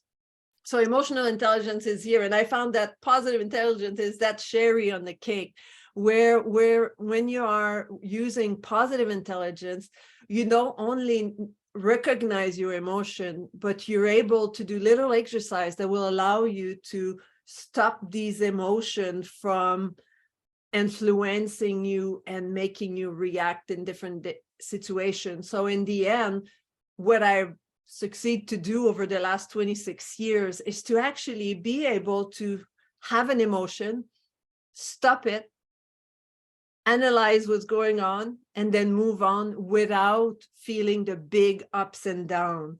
So, and that's why a lot of the things I do, I use the saying, it's all good. And I always show my cup, because I found that I run my life by thinking that whatever happened, it's all good. There's no point going really deep low when things go wrong. And when there's things go well, I don't jump on the ceiling and say, woohoo, I got this. It's like life is great no matter what. I don't need the big sales, and I don't fall for the big down. Life is perfect for me right now. And that's what I would like for you all to achieve. And the spring cleaning or the fall cleaning for your brain is that what's going to bring you closer to that. So as I was explaining earlier, right now, if we look outside, even though it's not spring cleaning, but I'm sure when you walk around, or even if you don't have a house, you might have just a patio, and there's still leaves that's come there, and the dust of the fall. And if it starts raining, you got streaks in the windows, and we see all these things around us that are not going well. And what we do is we actually go and clean them. And why do we do that? Well, because it's disturbing for the brain to see all these things that are not clean or are not organized. And so try to put yourself into a situation right now. So I invite you to close your eyes and visualize yourself. If you ever been in a vacation, or if you haven't, try to imagine what I described is walk into a 5-star hotel room, where you look around and the floor is clean, the mirror are sparkling, you look at the bed sheet and it's turned over, and you see, not very crisp and not a wrinkle on the sheets. You look out the window, you have little flowers on the side table, and then you walk into the bathroom and it smells fresh, the lemon scents and the sparkling, everything is clean. And then what do? You're like, oh, finally, I'm on vacation and I feel so good. The energy that you have because your environment is clean, as opposed to the house you left behind you. So you can open your eyes now.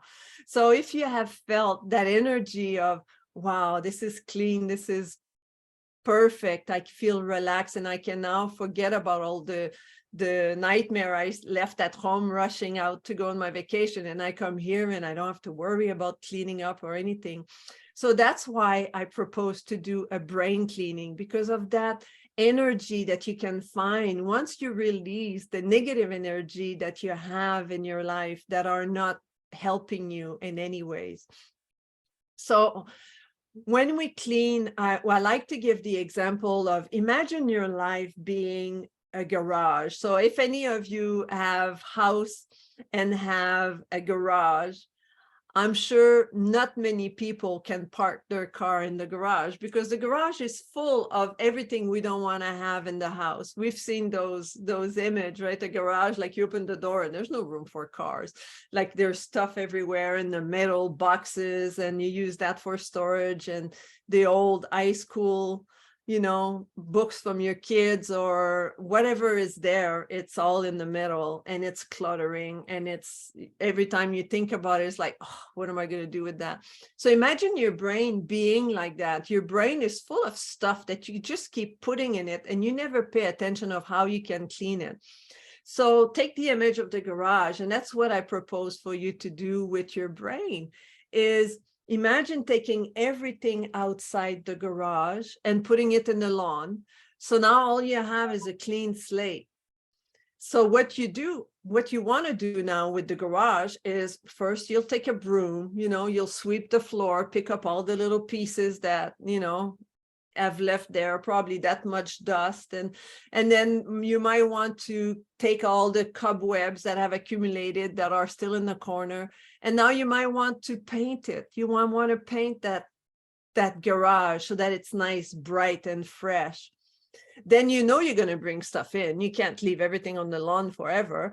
But you're going to sort it out. You're going to look at things that, you know, these old pictures from the kids when the kids were little, or from the painting from you know, that I did when I took that painting class, but they're really horrible, but I kept them, I don't know what. So all these things, you're going to decide, either you're going to recycle, you're going to trash it away, you're going to give it away. But there are a few things you want to bring in. So in order to bring things in, you're going to set up shelves, right? You're going to put nice shelves all around. You might put hooks and different things. And then you set the environment in the garage so that you can bring stuff in. And then in the end, you take things that are in the lawn, and then you say, okay, do I want that in? Okay, where does it go? And you store it and you arrange it. And in the end, you realize that you could drive your car in the garage if you want to. So that analogy of the garage, that's what I want us to work on today. And I'm going to make you, if you want to, I invite you to participate and to do a little bit of exercise with me, to pretend that your brain is like you're cleaning up your garage, and I'll go to step by step and I'll help you do that. And so the first step is, and that's, of course, there are things that you can do on your own, and I'll give you a link at the end where you can go download a PDF that I've done. And I'm just gonna, I don't have slides, but I'm just gonna show you quickly the PDF when I get to the point of that exercise, and I'll scroll to the PDF, and then you can look at it, and then you know that you can download it afterwards. But the things that are important is to, when we work with cleaning up our brain, what gave me the idea of doing that is, I had a friend, she went to on vacation in Spain. So it was kind of a work vacation time that she went to do in Spain, but there was more lone time, so she could take time for herself. And we had that conversation the week after she was coming back from her vacation. And she said, you know, I feel so much lighter after my vacation. And I was like, oh, that's interesting. Usually when we come back from our vacation, we gain weight because we eat more, we feel heavier. She said, no, in my mind, because what I did is I took some time, I took a day or two, I sat down and I journal about all the things that are going on in my mind and in my life, in my mind, my business, my family. And I make lists of things that are not serving me, my behaviors, the way I am. And then I made that list, and then I meditate on these things. And and what I've done is, before I left, I decide to pack these things that I didn't need in a virtual mind, you know, in my mind, a pack sack. And then what I've done is I left that pack sack behind, and then I went home. So all these things that were bothering me, I left them behind. They don't belong to me anymore. They don't have any power over me anymore. And I felt that story was so powerful, because how often at that time, that's what I was asking myself, how often do we do like a brain cleaning and get rid of all the things that are not useful in our mind, in our life? And we carry on. Sometimes these things are people. How many toxic people do you have in your life that are like, every time you end up meeting with them, you're drained and you're just like, oh my God, am I ever glad she left? You know, we have those people. I have some of those people, less, but I still have a couple that I can't get rid of. But anyway, like, you know, you might think of people that you have to meet or that have to be in your life. For those that might be the mother-in-law, you can get rid of her if you're still married. So you have to learn then to deal with those situations. But once you have the idea to clean your brain and to get rid of these toxic situations, then that will help you to become more recharged and have more energy, creative energy, because you don't have that weight. Imagine that virtual pack sack from that lady, my friend, that she was carrying with her all day long. And then she just decided to, I'm not bringing that back with me. She felt so much lighter. So the first part of wanting to clean our brain is actually to build awareness on what we want to build, what we want to clean, because our life, I mean, it's large, right? I've lived for 50 odd years, and you guys too, and you girls too. And then, you know, there's section that we can't analyze everything from the first go around. Even when you clean the yard, right? You do one pass, and then the next week you say, oh, I forgot this, I forgot the weeds and that. So you can always, you know, work on that. So there's different areas that you could work on. And then what I suggest to you is the first step is to bring awareness of how are you feeling on these areas. So I'm going to copy and paste them into the chat, and then you'll be able to look at it. Put that on that side here.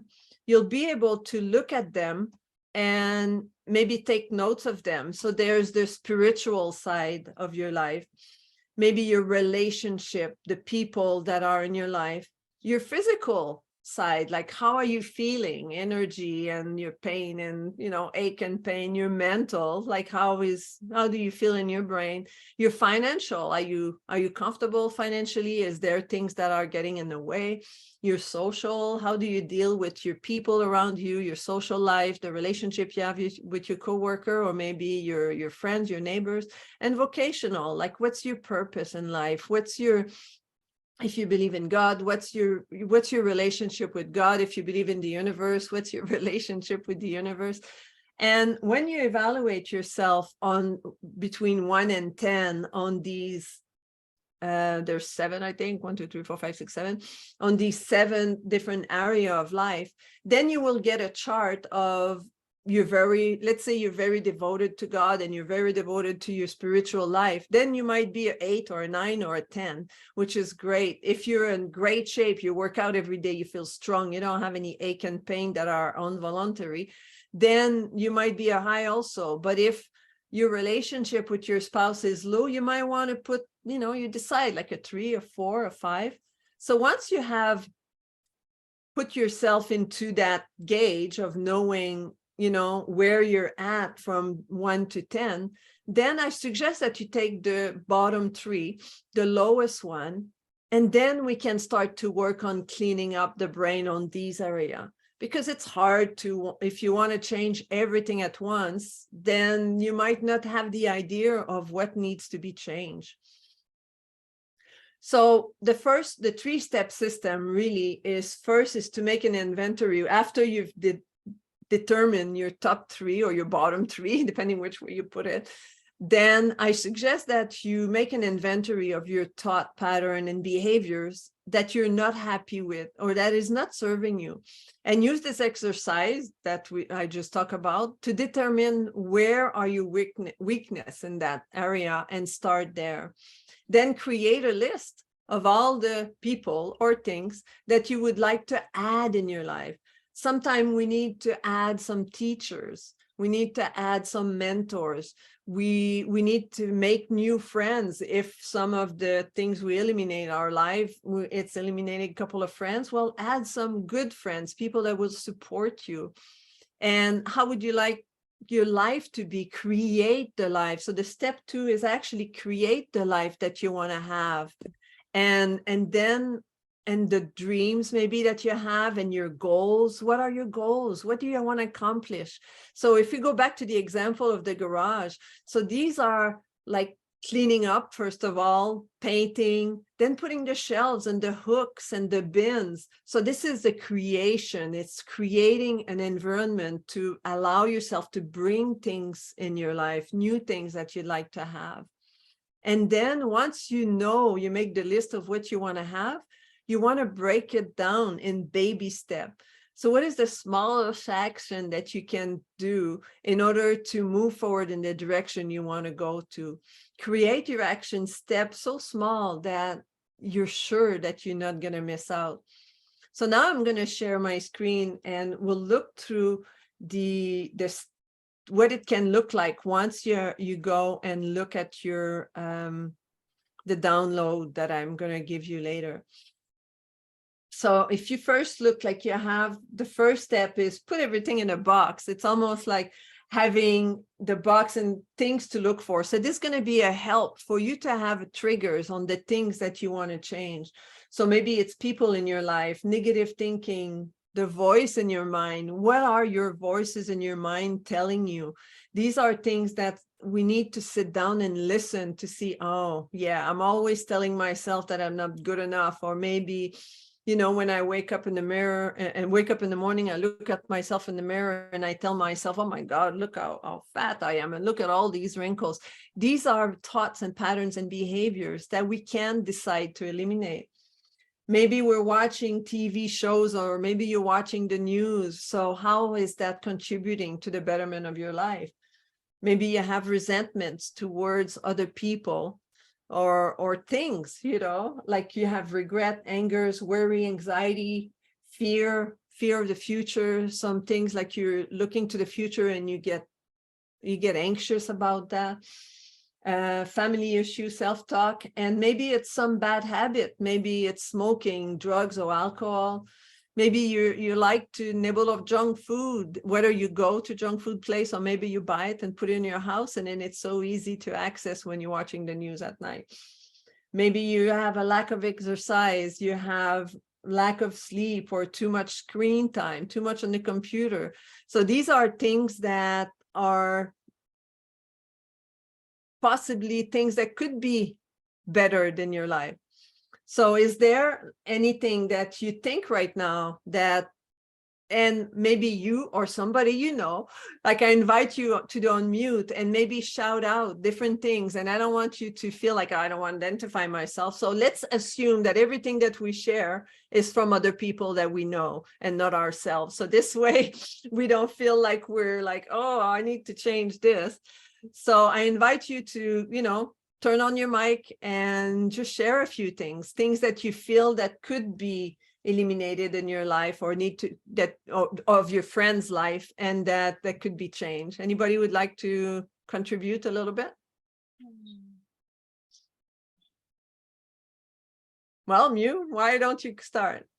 Well, let's talk about the lives of people that we have to live with. Mm-hmm. You know I used to, like, when I visit, I'd be like arms crossed, legs crossed, pouting. I feel like a 12-year-old girl when I'm like, have to go. Mm-hmm. What do you do to like feel easier? Because it really carries on throughout the whole trip, this pouting. Yeah. Well, you have to look at, if you take that area, that would be in relationship, right? So by looking at your rating yourself, if you look at yourself with that specific relationship with these specific people, you might be a 2, right? So what are the things that are making you feel that way? So I would start your list by, what is the feeling that you have and where do you feel it in your body? And so I feel like I'm not being listened to. I feel like I'm always being criticized. It could be things that come up, right? I feel like I'm not appreciated, I'm being criticized. Or maybe these people criticize people you love, and then you feel like it's not fair. They're always negative, or I don't know the situation, but make a list of all the things that makes you feel like that. And once you made that list, the step 2 is see how you can tweak your brain. And that's the thing of positive intelligence, is like we have an action and reaction. So you have an action, which is I go there, I feel like closing up and I don't want to talk to anyone and they annoy me and all that. So that action reaction is like it's instant. There's no buffer. It's like action reaction. But when you stay in that and you say it's the whole trip, you're on your way there and you feel bad, you're there, you feel bad, you come back, you feel bad because the whole situation was awful. Imagine yourself. So maybe if you have that image, that might help you. Imagine that there's a hot plate, right? And the hot plate, like the oven or the stove, is that situation. So whenever you find yourself in that situation, when we put our hand on top of the stove, we're like, wow, that's hot. We don't stay there, because when we stay there, of course, we injured ourselves, right? We get damaged, we burn. And the longer we have our hand on the hot plate, the longer it will burn our body and the longer it will take to heal. So what I suggest is that use that image of that's that situation. And when you are pouting and crossing your arms and pouting on the way there, pouting there, your hands on the hot plate and you stay there. You consciously make a conscious choice to stay in that negative mindset throughout the whole adventure. And obviously you're shaking your head. Yeah, I know it doesn't help me. So in order to get out of that is first, if it's against, I don't know how many people are, is it one person that when you're there, it's annoying you, or it's a bunch of people, or can you give me a little bit more clarity? Well, definitely, particularly one person. Yeah. So what I suggest is you develop, first of all, develop empathy towards yourself. And see that little girl of, not that little, but maybe that little, that 5 years old, that little Mew at 5 years old, and imagine her in that situation. And what would you tell her if she was in that situation? Would you give her love? Would you put her on your lap and hold her tight and say, it's going to be all right? Like it's not your fault. You're not the one. Like imagine that little girl, right? She's sitting on your lap and you try to console her from that hurt that she's experiencing. And maybe she say, oh, they don't love me because I'm not good enough and I'm this and that. And what would you tell that little girl? Oh, geez. I would say that little girl, I hear you. I think. Yeah. And would you say that, let's say she said, they don't love me, they think I'm awful, they always treat me so badly, I'm a bad girl, what would you say? To console her, would you say, yeah, you're right, you're awful, like you deserve to be treated like that? Is that what you would tell her? No, I would tell her, I hear you, I acknowledge you. Yeah, I think the thing is, I feel like not heard, out of control, I don't have a say, and it's like, and but so, is that your fault? Not necessarily, no.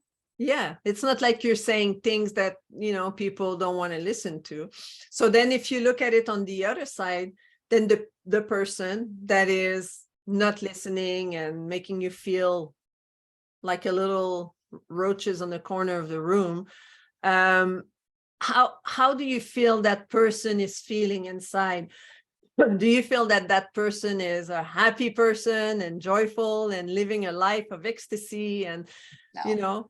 So how could you imagine that little person as a little kid and see that little kid inside of them, and maybe the hurt that that person might have experienced in their life in order to become such a bitch. Sorry, ladies, but you know, like in order to become how you've become, like try to imagine the step that the person might have walked through in order to become such a harsh person, and look at it more with empathy.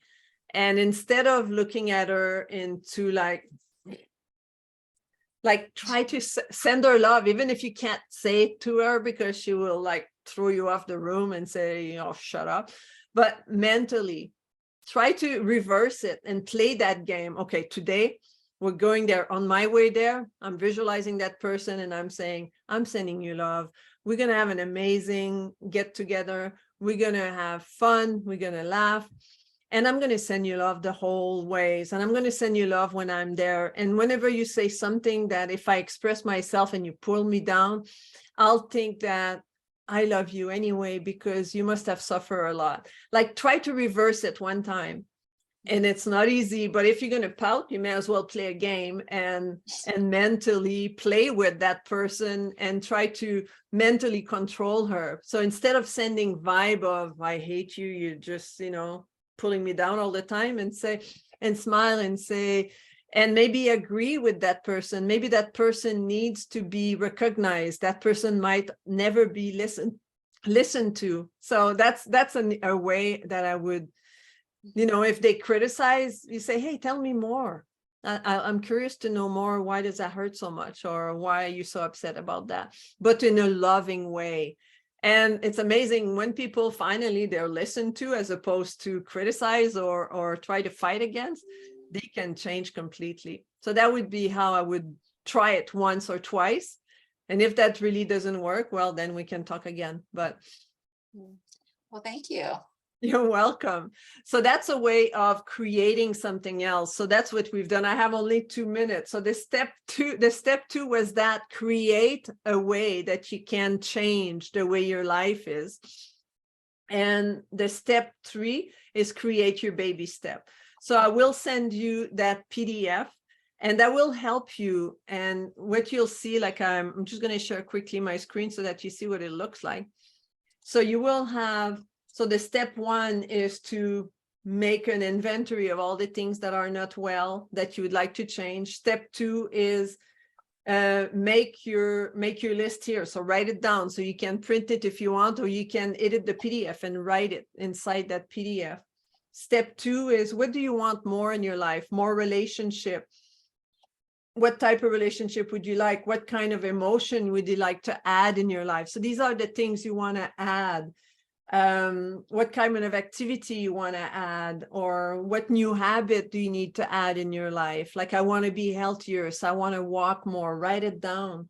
And step 3 is baby steps. So create a list of all the little things you could do for each activities that would allow you to create that habit. But don't say, I'm gonna lose 10 pounds in a day. No, that doesn't work like that, right? So I'm gonna eat healthier. I'm gonna cut out the junk food, and maybe I won't buy that bag of chip at the store. And then you don't have it in the house. So that's one thing you'll do less. And then just go on. And then that's me. So I'll give you a way to schedule a call with me if you're interested, and so that we can talk about that. So that half an hour went out pretty fast, but I hope you got some benefit out of that, because, and I would clean my brain, like I clean my brain very often. I'm in a big fall cleansing right now. I'm doing a lot of introspection and evaluating where I'm starting already to do my New Year's resolution in some ways. And that's what I do right now. I'm in like, okay, how do I want my new year to start? What do I want to plan now in order to set things in order? So I would do that brain cleansing regularly, or whenever you feel like you're down or things are not working the way you'd like to. I would encourage you just to take a step, go to the step 1, 2, 3, and 4. The first step is evaluating yourself from 1 to 10, and then pick a couple of area and work on it. So we have no more time. So thank you so much. If you have any question, I'll put my information in the chat. You can reach me in LinkedIn, you'll have the link to download the PDF, and I'll be more than happy to connect with you and have a chat with you. My schedule is open the next couple of weeks for a few consultation. Thank you so much, Denise. Valuable information. So I'm going to highlight the next speaker. We have Lynn Trenchel. She has helped business leaders achieve goals for over 40 years. My gosh, I think that's before coaching actually became mainstream. As a coach who specializes in the science of success, Lynn helps entrepreneurs achieve success in all areas of life and business. Welcome, Lynn. Hello, it's good to be here. So if we think about it, 90% of the population gets the same results year in and year out. And today we're going to be talking about how to change that. Learn the art and science of transformation to create the success that you long for in your life and your business. So before we get started, I want you to pay attention, to try to do a few things. First of all, I want you to be focused, participate, turn your cameras on and be seen. And then I want you to take notes. I'm going to be giving you some exercises, so participate and really do the exercises. Don't let yourself off the hook. That's what we're here for, is to learn and grow. So if we look at Bronnie Wary was a palliative nurse. And if we look at the top 5 regrets in life, I wish I had the courage to live a life true to myself. I wish I hadn't worked so hard. I wish I had the courage to express my feelings. I wish I had stayed in touch with my friends. I wish I had let myself be happier. That 5th one is very telling. So if you were to die today, how many of these regrets would you have in your life? Anybody have any of those regrets at all? So today is really what I'm going to be talking about, is transforming to make the shifts, to live the life that you love, to make your best life now. So I want to go and talk a little bit about myself. It was a number of years ago. My mother was dying of cancer, and I just ended a significant relationship. And I was feeling lost and heartbroken. And I just went out searching for myself. How many of us have been in that place where we're just feeling like we have to find ourselves again? And over the course of a couple of years, I started taking classes, and then I started teaching classes.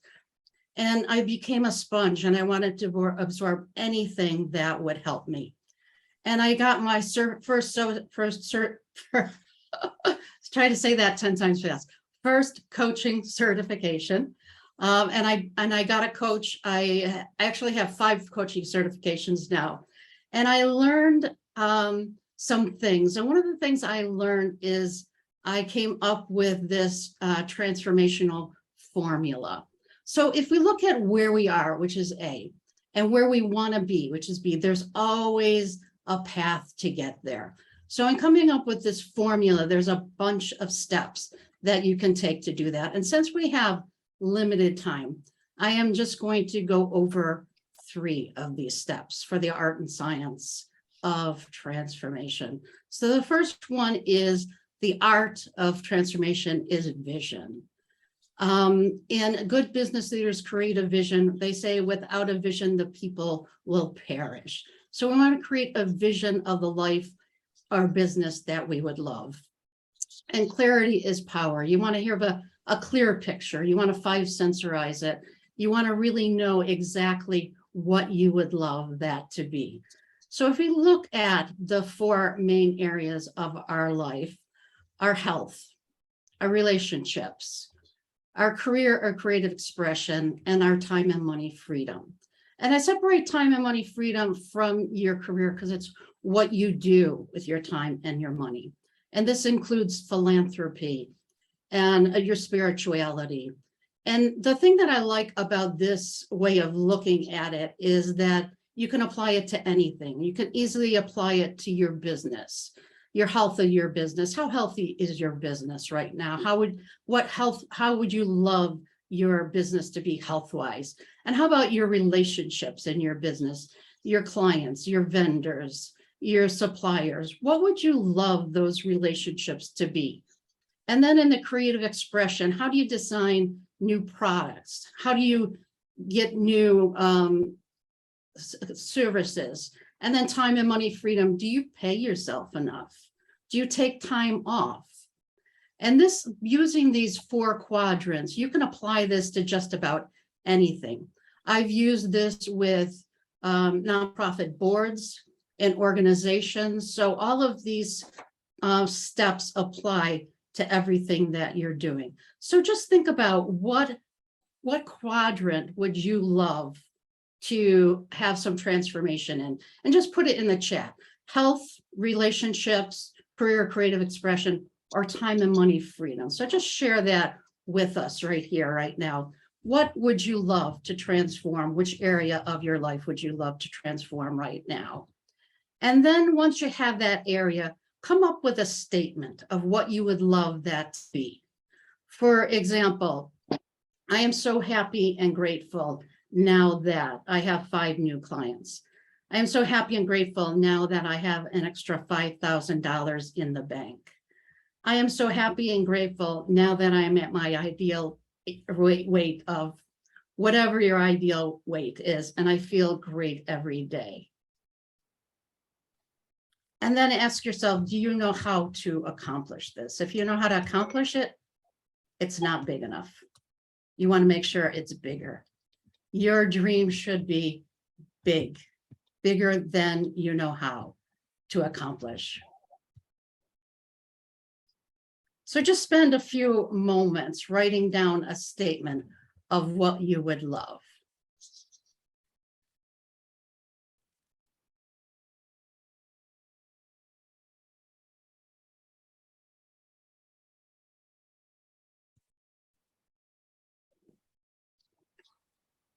Okay, once we have that statement, just keep that in mind. We're going to be using that statement throughout the rest of the presentation.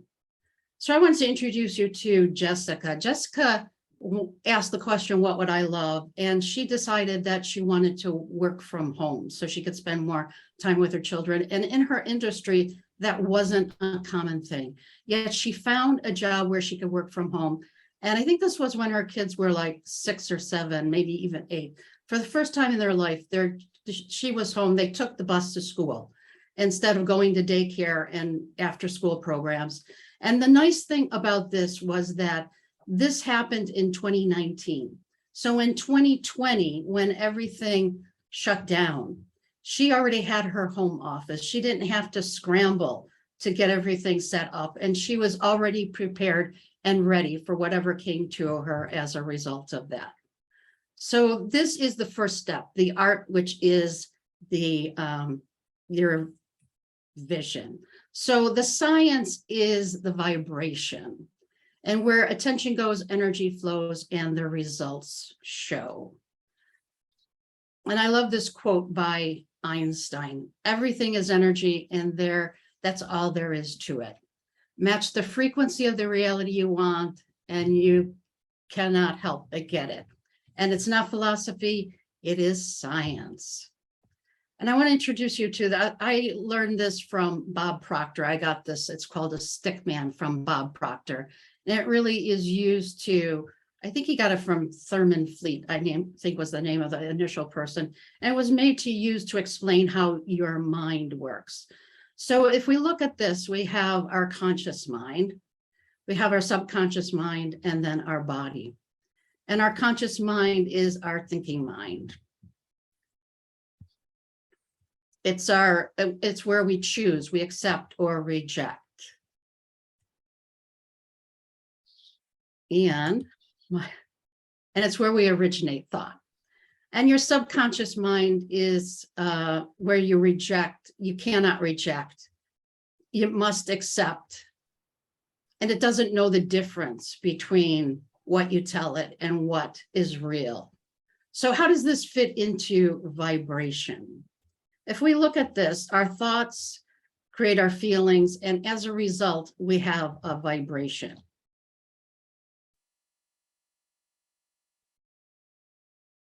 So this is really where the science of transformation happens. And if we look at the levels, what I call the levels of vibration, some people call it levels of awareness, or David Hawkins calls it his map of consciousness. And David Hawkins is probably the closest to what I talk about here, because he talks about frequencies. And if we think about vibration, what I mean vibration is, did you ever walk into a room where people were angry and you could feel that tension and you almost got angry yourself? And then you walk into another room where people are happy and you start feeling happy and you take on this happy attitude. The anger vibrations are lower vibrations, the happy are higher ones.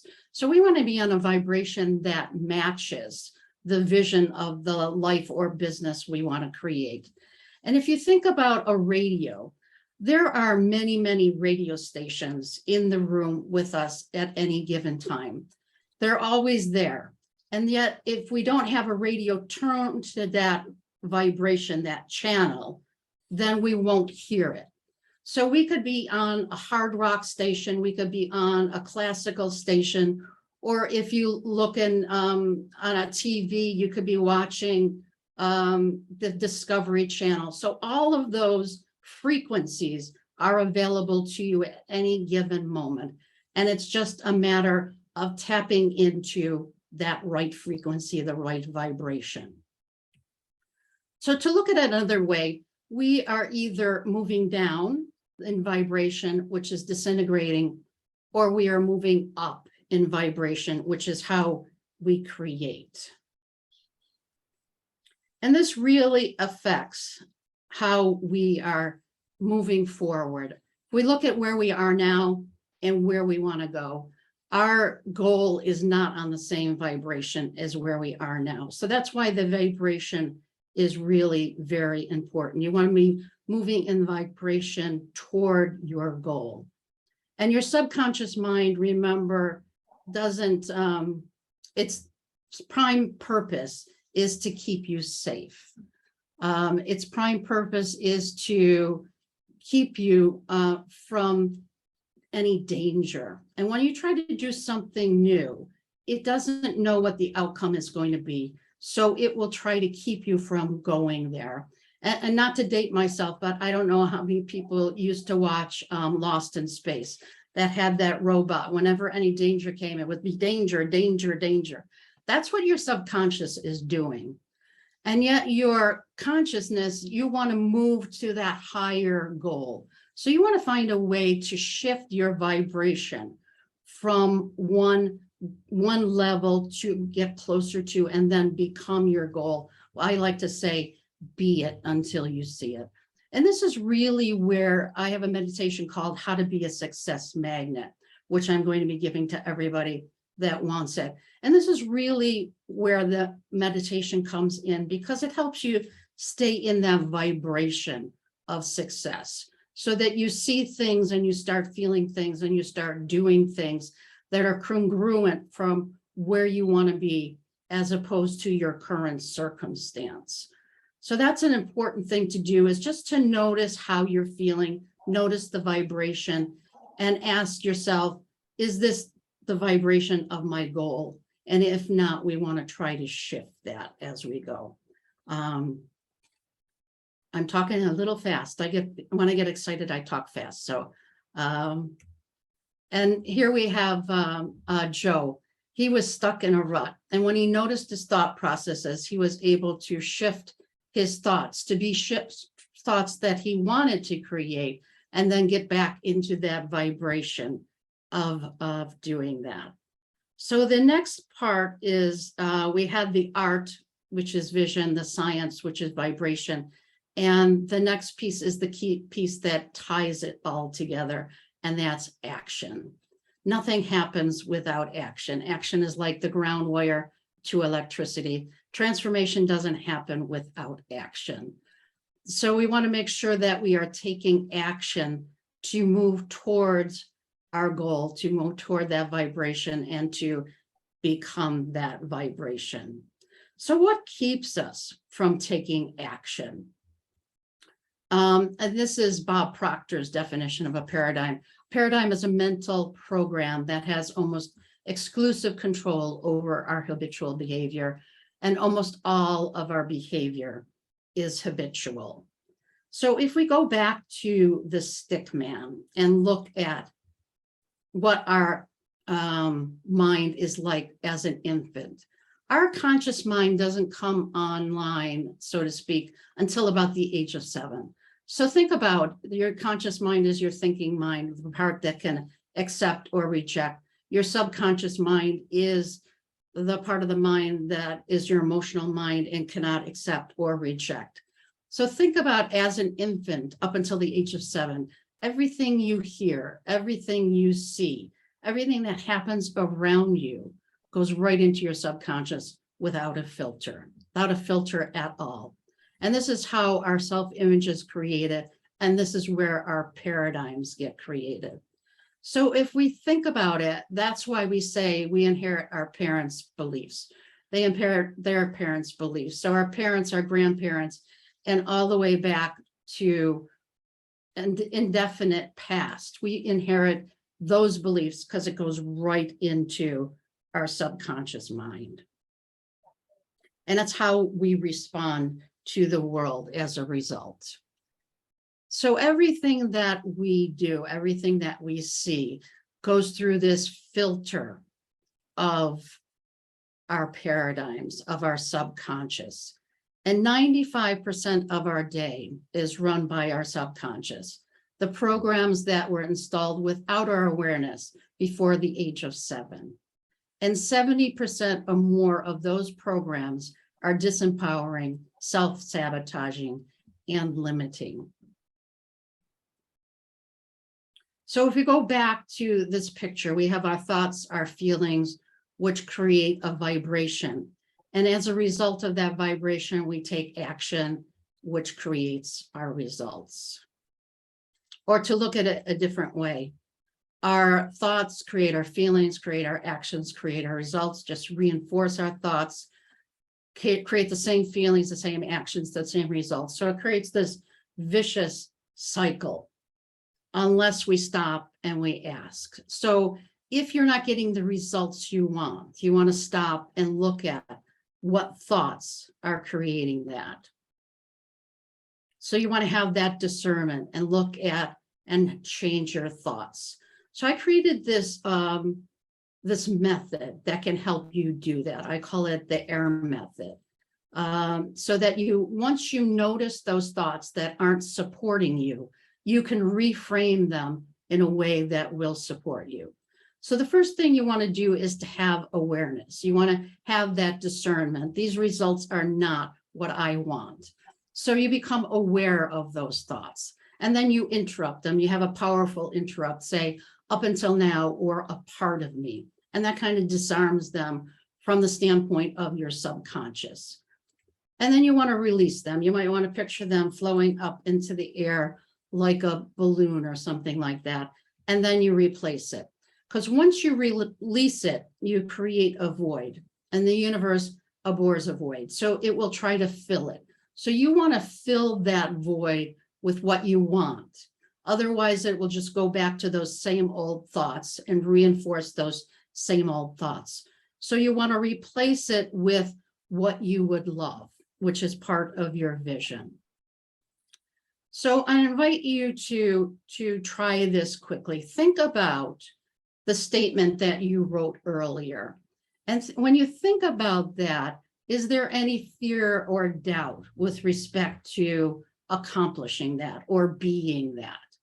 And if that is the case, what we want to do is just take that thought that comes up and we want to interrupt it and say, up until now, or a part of me believes this, the old thought. And then replace it with the new thought, which is what you would love to be creating. So here are some examples of that. Up until now, I was overwhelmed with all I had to do. Now I'm masterful at managing my time and getting better every day. Or I used to worry people would think I was an imposter. Now I'm doing what I am meant to be doing and easily attract the perfect people in my business. Or up until now, I struggled with work-life balance. Now I have a business I love and a life I love without sacrificing either. So just for a moment, think about what you could reframe those negative thoughts to that come to mind when you think about taking action, when you think about that statement of your vision that you would love to create. So does everybody have some idea of what that reframe might be like? And I invite you, after this is over, after the summit is over today, just spend a little bit of time working on these different steps. Expand your vision to include all 4 quadrants, and then create a vibration for being that person, be it until you see it type person. And then this next step is going to be the crucial part, which is action. Inspiration without action is merely entertainment. We want to take action to ground that new thought, that new reframed paradigm, that new reframed using the AIR method. So look at the statement that you created, that reframe, and ask yourself, what is one action I could take to support that reframe?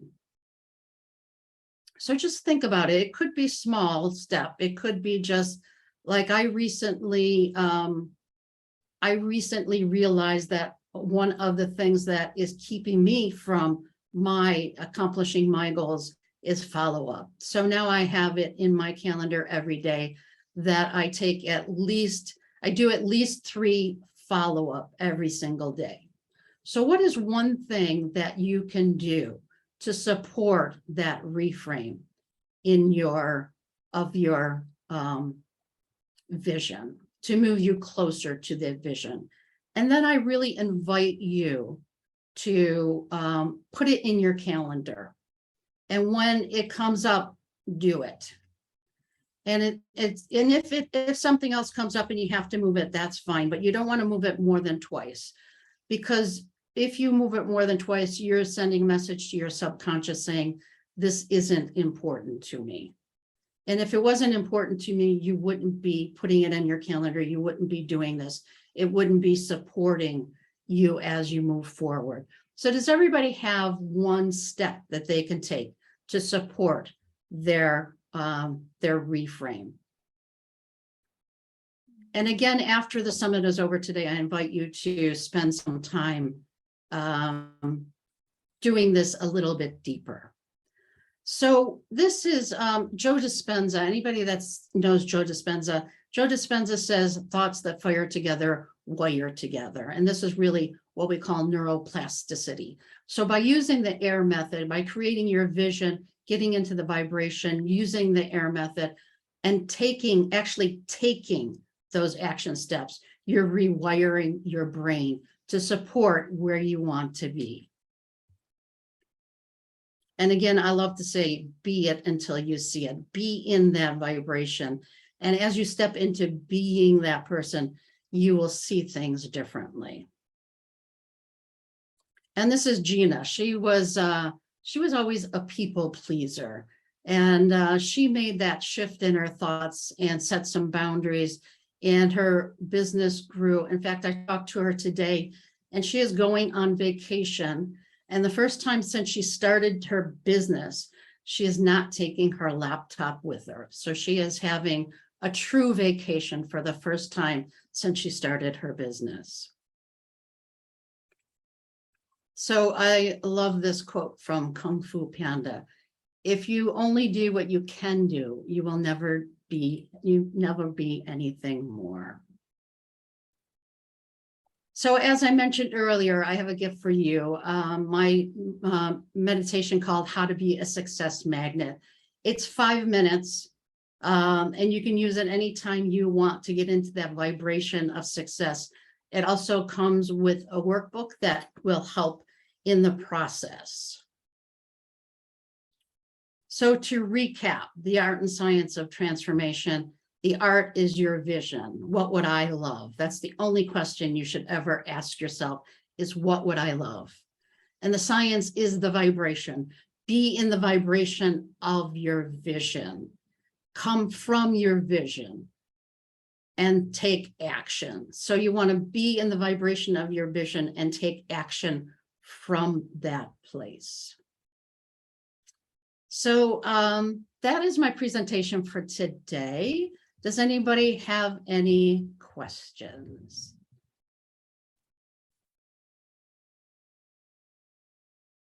Any questions at all? You can type in the chat or just unmute yourself. And anybody have any pesky paradigms? Anybody have any of those reframe statements that they would like a little bit of help with?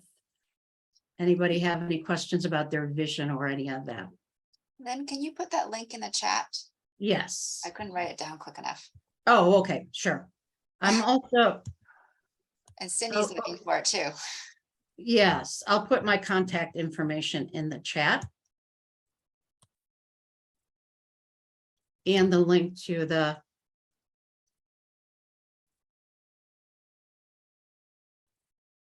so that's all I have for this.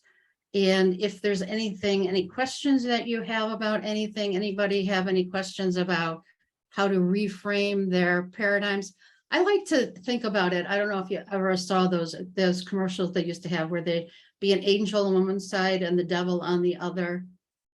The angel is your vision and the devil is your paradigms, trying to keep you from moving forward.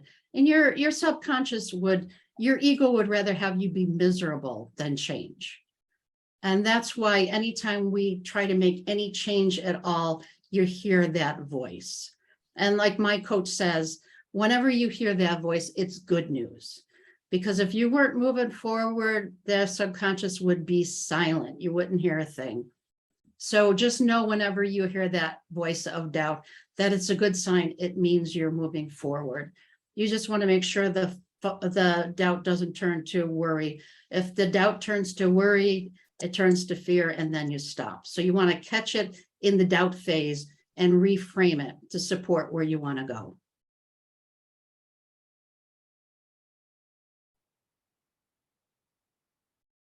Any questions, comments? Thank you for being here. The devil is a good thing. Yes, definitely. Because it is. If you weren't taking action, your subconscious would just be fat, dumb, and happy. You wouldn't hear any of that doubt at all. So it's only when you take action in support of something new that you hear that doubt.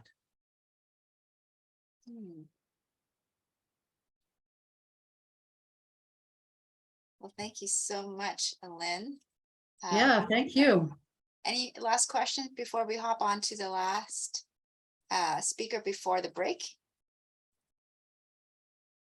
All right, I will introduce to our last speaker before the break, and my scroll.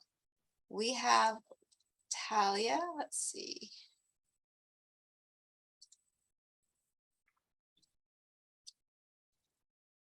So Talia helps people use creativity to expand possibility.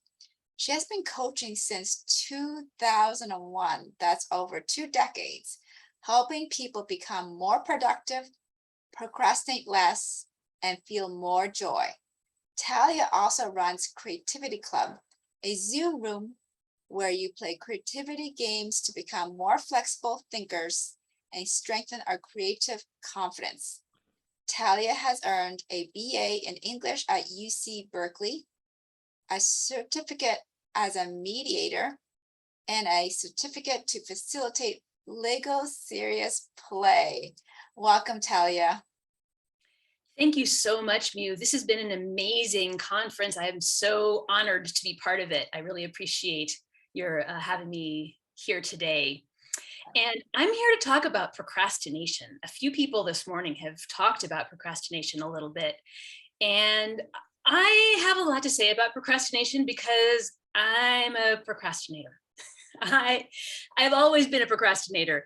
I remember when I was in college, I would put off cleaning my apartment until something worse to do came along. So when it was time to study for finals, you could find me scrubbing my tub, but not until then, not until the work, I had something worse to do. I have paid more than my share of late fees. I actually still occasionally pay late fees. I'm always a work in progress. We all are. But at some point I said to myself, I can't continue to live like this. This is too much procrastination. What do other people do? How do people cope with this kind of procrastination? So I started studying it. I was a good student. So I did a bunch of reading. And one of the things I read was, if you have a big project, break it down into small steps. I'm like, great. Now I have a list of small steps I'm not doing. I'm like, okay, let me try something else. I read Brian Tracy, who said, if you have to eat a frog, eat it first thing in the morning, then nothing else will be nearly as bad for the rest of the day. And it's not going to get any easier to do it if you have it hanging over your head all day. I had it hanging over my head for weeks. Like simple things like picking up the phone and making a phone call. It could be weeks. And I thought, what's wrong with me that I am so broken that everyone else can do this stuff and I can't? And so it took getting into some of the emotional underpinnings around why I was struggling with these things, why I was not taking the action that I intended to take, that I was really able to make some changes. So in the process of all of the work that I did to figure out this for myself, and then later also for my clients, I've seen procrastination fall under 3 major umbrellas. And it's not, you know, a perfect system, and it's not like this is the only way to categorize things, and there is some overlap between them. But in general, I see procrastination falling under perfectionism, resistance, and overwhelm. So perfectionism looks a lot like, I can't start a business until I get 3 more degrees, or I have a project 90% done, but I can't finish it because then I have to admit it's not perfect. Or I did this to a beautiful, like just exactly hit the goalposts that I wanted. And so now I have to move the goalposts. And then resistance can often look like, you can't make me, you're not the boss of me, or no way am I feeling the feelings that thing brings up. And then overwhelm can either be, I just have so much to do, I don't even know where to start. Or even more significantly, this brings up so many feelings that I don't even want to start thinking about feeling all these feelings. That's too much. And I'd rather shut down than have to deal with all of them. So if one of these resonates with you, if you think you might be a perfectionist, you might resist, or you might feel overwhelmed, feel free to put a P, R, or O, or 2 or 3 of the letters in the chat. We can see how many pros we have. There's a lot of us who identify with all 3. And then some people have one more than others. I see perfectionists in the house. So far, the rest of you are not speaking up, which is okay too. Yeah. So I'm going to run through the 4 major ways I see to counteract these 3 problems to productivity. And then I'm going to tell you some stories and show how to actually apply the things that I'm talking about. So I have started the process of an acronym, the PRO, and I'm going to finish up the SES for process. So in case you're taking notes, it might make it easier. The C stands for creativity. I find that creativity is the best way to get out of perfectionism, because you can't hold on to what happens if I try this, and it has to be perfect before I can start at the same time. They're 2 different mindsets. So the more you can cultivate, I wonder what happens if I try this, the less hold it has to be perfect before I can start can have on you. So there's creativity, there's emotions, recognizing your emotions, recognizing that you can survive uncomfortable emotions, that it's not the end of the world if you feel the uncomfortable emotions. And that it's the emotions may have some information for you, but they don't have to control you. Also, the first S is story, changing the story that you tell yourself. A number of people have already talked about that today, but changing the story can be a really powerful way of reframing what's going on. And the final S is self-compassion. So these are the things that I have seen that make a huge difference in terms of dealing with the perfectionism, resistance, and overwhelm. So I'm going to tell you some stories about how these actually look in practice. Some years ago, back before my husband became my husband, he was still my boyfriend, he created a character for a computer game and for his job. And I thought it was so cute. I said, I want to make a doll of this for my husband, for my boyfriend, for his birthday. And so I started constructing it, and I started noticing that I got slower and slower and slower at working at it. And I finally realized it was not coming out the way I wanted it to. Meet Eager Ogre. He's kind of cute, but those toes, oh my gosh, the middle toe never came out the way I wanted it to. And the arms and the legs are so much longer than they were in the original. And what is my boyfriend going to think of me if I don't do this perfectly? So I just need to normalize this for a minute, okay? What will people think of me is a survival mechanism. It was true back when we were in small tribes, when being kicked out of the tribe meant you were going to die hungry and alone and mauled by bears. You needed to know what other people were going to think of you and make sure you were going to stay safe in the tribe. And it's true when we're children. When our parents have entirely control over our lives, we want to know how they're reacting to us. This is a survival level skill. And we use it in non-survival level situations. So we start reacting as though we are about to die if we don't get the toes right on the thing that we're making. Like, my husband wasn't going to break up with me for not creating his thing perfectly. He wasn't hiring me to create a prototype of a doll that he was going to sell. I was volunteering to do this because I loved the character and I loved him and I wanted to give this to him, and he loved me and he was so excited that I wanted to do this, right? Totally different. So I had to change the story I was telling myself. I had to change the story that he was going to be upset at me if I did it wrong, and realize that I'm doing something creative.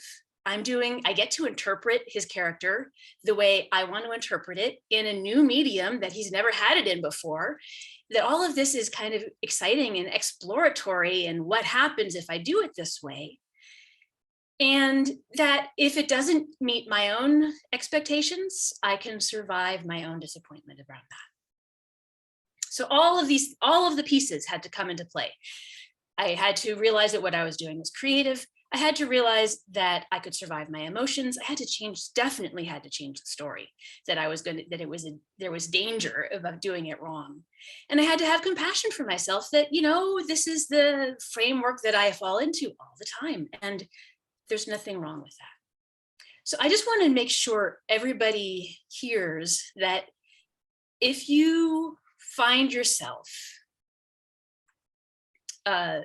stalling on something because you're worried about what other people will think, or because you feel shame around something that you feel like you should have done differently, or guilt, please have some compassion for yourself, because it is so much harder to do the thing that you're trying to do when you're also carrying around shame and guilt and fear and all of the other things. It just makes it so much harder. So in the end, I made this doll for my husband, and he actually really loved it. He thought it was really cute and didn't mind that looked like it was maybe a little older than the one character that he had created for the game. So it turned out really well, but I might not have finished it at all and might not have given it to him at all if I had let these stories stop me. And that is classic perfectionism, right? I can't finish it because it's not perfect. Resistance. The stories I have around resistance, a lot of them come from my clients. I had 2 different clients who I worked with when they were in their 60s, who were carrying around some feelings from either childhood or teenagehood. And I had, there was one woman who was like, I really want my house to be clean, and I'm always dropping my clothes on the floor. And I hate it, but I can't stop myself from doing it. She had this rebel inside of her from her teenage years when she felt like nobody was listening to her and her mom was pushing her to be someone other than who she wanted to be. And she wasn't, she had this fighter in there making sure that she was heard and seen as who she was and didn't have to be who anybody else said she was. And how awesome is it to have that inside of you? If you can find out what this part of you is trying to tell you and listen to the information that it has, and then sort of reassure this part that, okay, I got this. You don't have to be quite so active around this right now. No one is actually trying to take away my identity anymore. Maybe they never were. To just reassure that part of you that I got this, then it can really let that part quiet down. This is true for all kinds of gremlins in our heads. It can be true for a thing that I hear over and over again when I do Creativity Club is, I don't like what I made, but I like what everybody else made. We all have these voices in our heads saying that what I did isn't that good. And, listening to these gremlins, there's some information that they have. There's something they may be trying to protect us from, getting to learn what that is, and then saying, okay, I can take it from here. Thank you for telling me this information. I really appreciate it. I can take care of it from here. And the voices get so much quieter. Makes it so much easier to keep going without that weight of that, oh my God, everything is wrong. Okay, so overwhelm. For my example around overwhelm, I want to talk about taxes.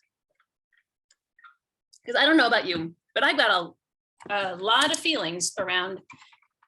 My light just broke. Okay. I have a lot of feelings around taxes without the light. And the joys of doing things live. Okay, so every year when tax time comes around, I start to feel inadequate because I don't have a very good system for taking care of my receipts. And I really feel like I ought to do something better than I'm doing. And I really feel inadequate about that. And I feel really unsure about whether I'm giving my accountant the right information. I don't know if I'm worried that I might not be giving her enough, or I may be giving her the wrong stuff. I'm not sure. And I feel resentful that I have to spend all this time and energy working on taxes. Like this is a bite out of time out of things I would rather be doing. And I might have some feelings around how the money gets spent. There's all kinds of feelings that come up around taxes. And so I don't do it. I don't want to deal with this mountain of feeling around having to do taxes. And so I put it off. And I think this is something that a lot of us can relate to. It might not be taxes, it might be a work thing, but it just feels so much. It's overwhelming. So we shut down, we don't do it. So one of the techniques that I have found that works really well, remember back to when I learned about breaking a big project down into small steps? This is actually a place where that can be helpful, because actually going through all the emotions and figuring out what is going on for each of the emotions can make a big difference. I can look at it and say, I really feel inadequate for this system that I have for taking care of receipts, but is it good enough? If it's good enough, let's keep going with this. Maybe I can think about something for next year, but right now it's what I've got. It's okay. I don't know if I'm giving my accountant the right information. Well, I could call her. I could write her a note on the form that she gave me and say, I don't know if you meant this or this, and here's the answer this way, and here's the answer that way. Or I can rely on her to call me if I don't have the right information that she needs, right? So I feel really anxious around it, but perhaps it's not the end of the world. Perhaps I can see ways that I can survive this uncomfortable feeling. I feel resentful that I have to spend this time and energy on it. Guess what? Everybody in the country has to spend this time and energy on it. I'm not being singled out on this. We all struggle with this. So just going through one at a time and breaking it down and seeing that it's not a one enormous monolith, but that there's pieces to it and that the pieces are dealable. So I go through and I'm like, what is the story that I have around these pieces? Is the story around my receipts really worth continuing to repeat to myself? Or is it good enough? Is a story around how my government spends my taxes worth hanging on to, or can I let that one go? Can I survive the feeling of being uncomfortable for a little while and move forward with what I need to do? Can I have some compassion for myself in the process and not beat myself up to make it a little bit easier to move forward through all of these things? So one of the ways that this has been part of my life for the last few years is Creativity Club, which I think you mentioned. What I also talked about is that this started out as a way for me to hang out with some friends during the pandemic when we couldn't see each other in person. And it's become something that's actually international. And I would love for all of you to come and check it out. It is so much fun. And it's really great because how often do we get to practice creativity in our day-to-day lives? And being creative on a regular basis can help us be more flexible, it can help us be more comfortable with ambiguity, it can help us be better problem solvers. So I thought we could maybe do a creativity game right now. I can give you an example of the kind of things that I do in the club, but also just give everybody a chance right now to get to play and have this little moment of creativity. So there's a game that I do called 4-letter word sentences. What we do is we take a 4-letter word, not that kind of 4-letter word, a nice 4-letter word, and write a 4-word sentence using each letter of the word to begin each word in the sentence. So if you've ever heard the acronym FEAR means false evidence appearing real, that's the kind of thing that we're doing. We're taking the 4 letters of the word and creating a 4-word sentence using those letters. So I thought maybe hope, would hope be a good word? So let's use the word hope and create a 4-word sentence. And you can go ahead and type your answers into the chat. I'm going to make up a few off the top of my head and say them out loud. Let's see. Hippos often play excitedly. Why not? The lovely thing about being creative is there's no right and wrong. You can't do it wrong because there's no absolute right. It's all just play and exploration and what happens if I try this. So everything goes. I see happy, optimistic, prosperous, excited. How awesome is that? I want to feel all of those things. And you know, some of the sentences people come up with have subjects and verbs and some of them don't, and that's fine because the point of this is not to get an A in your English class. The point of this is to play, to have a chance to be creative, to have a chance to try something out and to say something like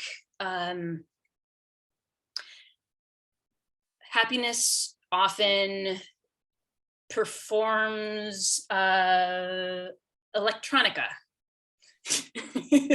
Making stuff up off the top of my head. Help our performing egos. What a great sentence. Thank you all for the people who are joining in and dropping sentences in the chat. Hilarious oranges playing electric guitar. I love it. Like some of the imagery that can come out of these things is amazing. I love the idea of oranges playing electric guitar. I especially love the idea of hilarious oranges. I mean, just such a vivid image.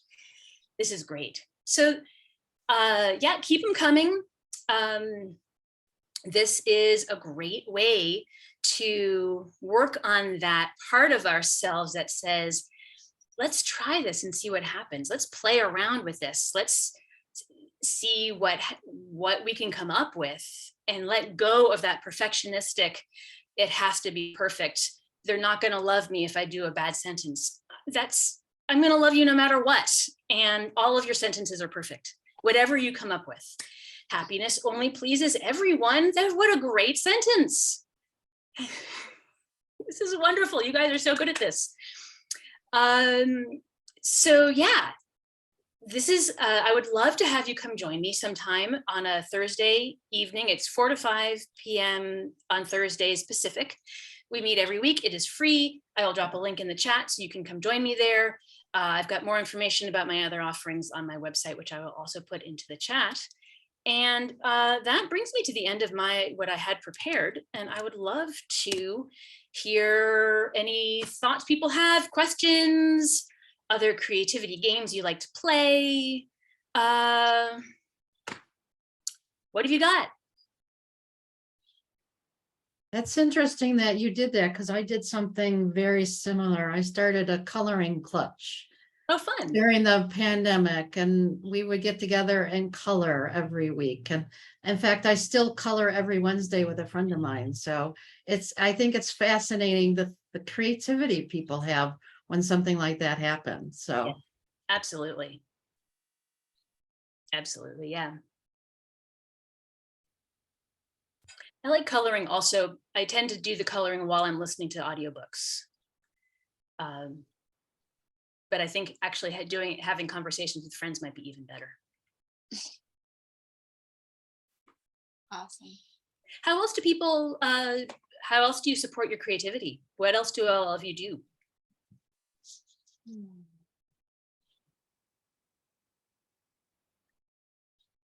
Okay, then you all need to come to Creativity Club. Because clearly you're not getting enough creativity in your lives. Okay, I see someone saying vlog. That's awesome. I edit my videos. Videos, awesome, awesome. Cooking. Practical with creativity, you know. Yeah.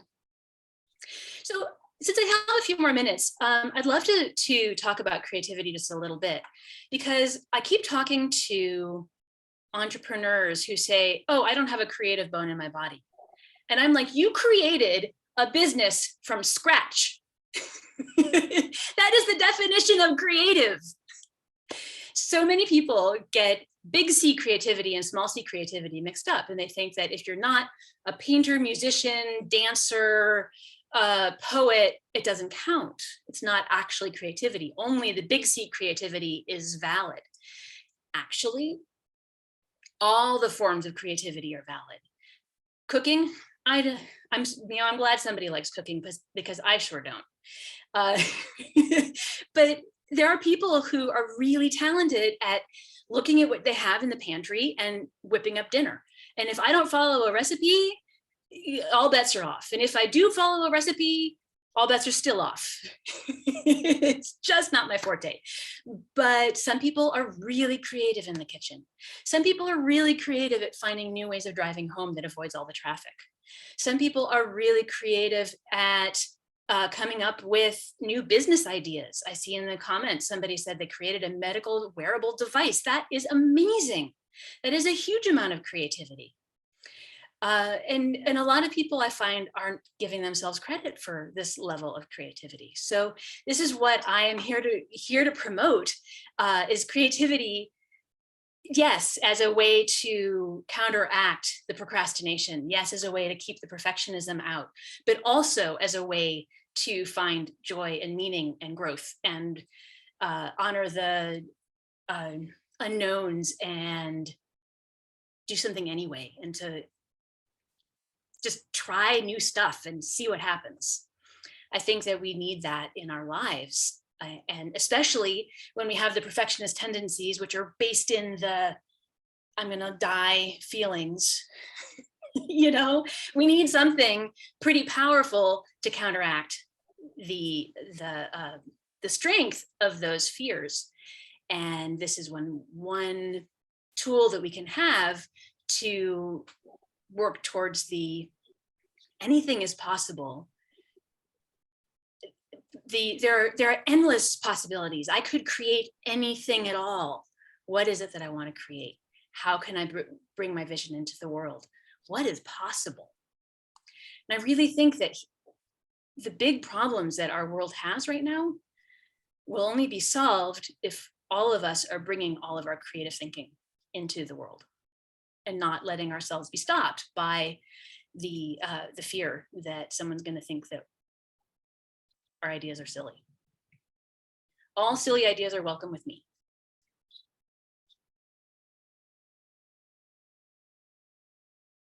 Has anybody else come up with any thoughts since? Any other ways that you like to be creative? Any questions, comments? Comment in the chat.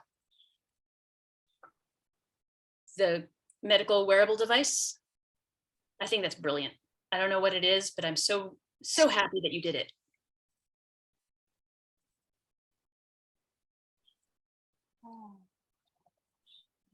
What's the best way that help people get started? Started being creative? Mhm.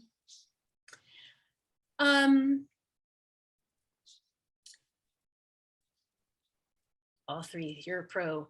I think it's different, like different people get stuck in different places. But one of the things that I feel like a lot of us are missing in our lives is time to let ideas percolate.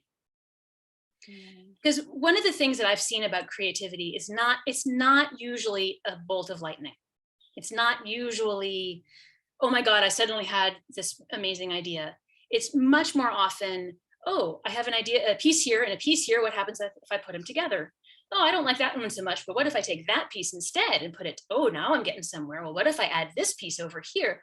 So just giving your mind a chance to sort of let things float around in that sort of not really thinking, just letting your mind wander kind of space can be really fruitful in allowing new ideas to come together, because you have these different pieces of information and ideas and parts in your brain. You've already collected a lot of dots to connect. It's just a matter of connecting them. So taking a walk, taking a shower, don't turn on the radio when you drive, and just let your mind wander. Like, find those moments in your life where there's space to just be and see what comes out of that. A lot of us come up with brilliant ideas in the shower because it is time that our brains don't have to be fully engaged on something, and we can just let ideas percolate. Awesome. But creativity can also become due to necessity. Absolutely. Mm-hmm. Yeah, they say necessity is the mother of invention. Yeah. Absolutely. You come up with a situation and you're like, well, what can I do to make this better? Yeah, it's for my father. The reason I created that wearable device is because I am a nurse and a psychologist. I didn't want my father to come down with bed sores. Yeah. So in order to one person to turn a large man, I was able to invent that and put straps around it, that the straps were able to help me reposition my father in bed so he will not stay in one spot. And everyone who comes to visit know to turn him because the strap was a vehicle that one didn't have to turn him with a sheet. So it became a family project. Oh, that's wonderful. You know. So. Yeah. So sometimes just having those situations where I like this is one piece of information. I don't want my dad to get bed sores, and here's another piece of information. I can't turn it myself. What other pieces, what other dots can we connect to make this to solve this problem. And Yeah, and also give him quality of life yeah, that he didn't have to suffer endlessly. And that is also a beautiful gift that you can give another human being, absolutely. is to do everything you can out of love. Yes. And Right. that's the creativity part of give him a beautiful legacy. That is to create it, and I patent the device. So Wonderful. So thank you all for being here and for listening and participating. Thank you, Mew, for having me on. I really appreciate being part of such a stellar cast that you have lined up for this summit. And thank you for this time. Well, thank you so much for talking. thank you. It's gonna be going on break. We'll be back in 30 minutes, 12:30 p.m. PST time and 3:30 EST time. See you everyone. See everyone later. Actually, I'll end the recording.